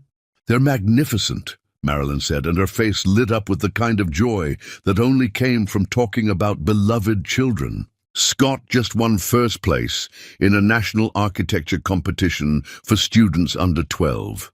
His design was for sustainable housing that could be assembled anywhere in the world in under a week. Brian has been accepted to a special mathematics program at MIT. He'll attend weekend classes while finishing elementary school." "They're 10, Sydney said, amazement coloring his voice. "They're exceptional," Marilyn corrected, "and they know they're loved. That makes all the difference." "Do they?" Sydney struggled with the words, afraid of the answer but needing to know. "Do they ask about me?" "I guess sometimes. They're curious about genetics, medical history, the traits they inherited from you." Marilyn's voice softened slightly, showing him a mercy he hadn't dared hope for. "They're not angry with you, Sydney. They never have been. You can't be angry at someone who was never important enough to hurt you. The words were devastating, precisely because they weren't meant to be cruel, they were simply true. His sons had grown up so complete, so loved, so secure that his absence hadn't created wounds so much as a mild curiosity about missing information. "I would like to know them," Sydney said carefully. The words feeling like a prayer he wasn't sure he deserved to pray. Not as their father. Manuel is their father in every way that matters. But maybe as someone who cares about their well-being, someone who could answer their questions about family history and genetics. That would be up to them, Marilyn said, though her tone suggested she wouldn't object. They're old enough to decide for themselves what kind of relationship, if any, they want with you. And you? Would you be comfortable with that? Marilyn was quiet for a long moment, looking out at the city she'd conquered through intelligence and determination, rather than abandonment and ambition. When she spoke, her voice carried the wisdom of someone who'd learned that the best revenge was not destruction, but transcendence. "I was angry with you for a very long time," she said finally, each word chosen with care. "Not just for leaving, but for the timing, for the cruelty, for never checking to see if I was all right, for making me feel like I wasn't worth staying for." "You were worth everything," Sydney said quietly, and the simple truth of it hung between them like an apology he'd never been able to make. "I know that now," Marilyn replied, and there was no bitterness in her voice, only the calm certainty of someone who'd found her worth reflected in other eyes. "But it took me years to understand that your leaving said nothing about my value and everything about your capacity to recognize it." She turned to look at him directly, and Sydney saw in her eyes the woman she'd become, not despite his abandonment, but because of how she'd transformed his worst act into her greatest strength. "I forgave you, Sydney," she said simply. "Not because you deserved it, but because I did. Because carrying anger for 10 years was exhausting, and I realized you'd taken enough from me. I wasn't going to let you take my peace too." The words hit him like a benediction he'd never dared hope for. "I don't know what to say. You don't have to say anything. But if you're going to be in my sons' lives in any capacity, you need to understand something fundamental. They don't need you. They want for nothing, not love, not security, not guidance, not support. Manuel provides everything they need and more. If you're going to know them, it has to be because you have something genuine to offer, not because you're trying to fill some void in their lives that doesn't exist." Sydney nodded, understanding that this was both a possibility and a warning. "What could I offer them?" "Honesty," Marilyn said immediately. "The truth about mistakes and consequences and the real cost of choosing ambition over love. They're brilliant boys, but they're growing up in a world where everything comes easily. Maybe they could benefit from knowing someone who learned important lessons the hard way." "A cautionary tale in human form," Sydney said with a rueful smile that held more self-awareness than she'd ever seen from him. "A teacher," Marilyn corrected gently. "Which is what you've become, isn't it?"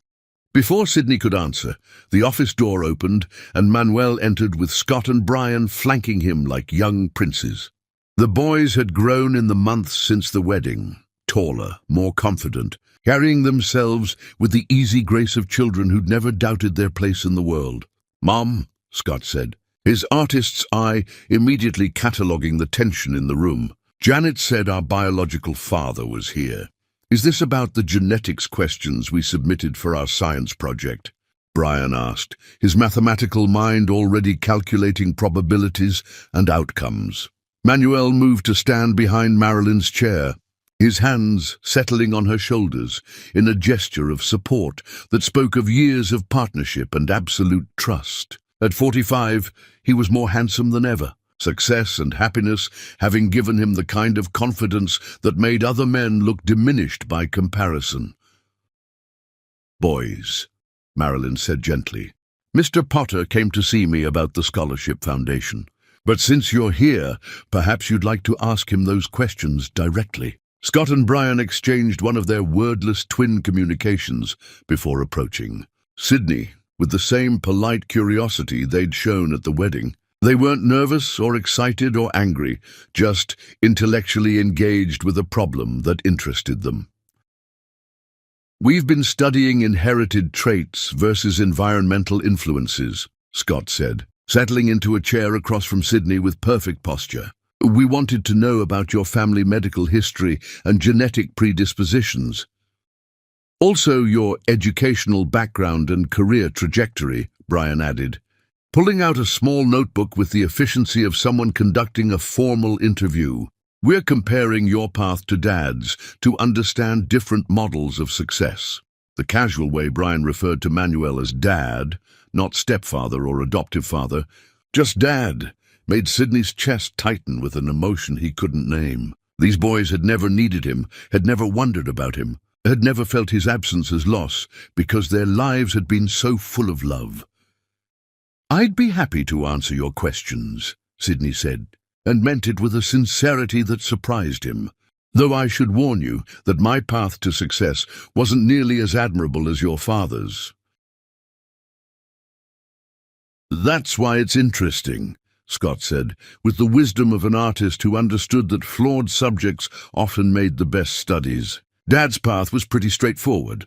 He identified problems, created solutions, and helped people. Your path involved more complicated choices. Suboptimal decision-making, Brian clarified with devastating accuracy. "We want to understand the psychological and economic factors that led to those choices." Manuel laughed softly, the sound carrying genuine warmth. "Your sons have no respect for emotional complexity. Marilyn, they get that from me," she said, smiling at her husband with the easy affection that still made Sydney's absence feel like the gift it had turned out to be. For the next hour, Scott and Brian conducted what felt like the world's most polite interrogation, asking questions about family medical history, educational choices, career decisions, and the factors that had influenced Sydney's major life choices. They showed no judgment, only curiosity, treating him like a case study rather than a person who'd caused their mother pain. "One final question," Scott said as their interview wound down. "Do you regret leaving our mother?" The question hung in the air like a challenge, though it was asked with genuine curiosity rather than accusation. Sydney looked at these remarkable boys, his biological sons who'd grown up to be everything he might have been if he'd been raised with love instead of ambition, and gave them the truth they deserved.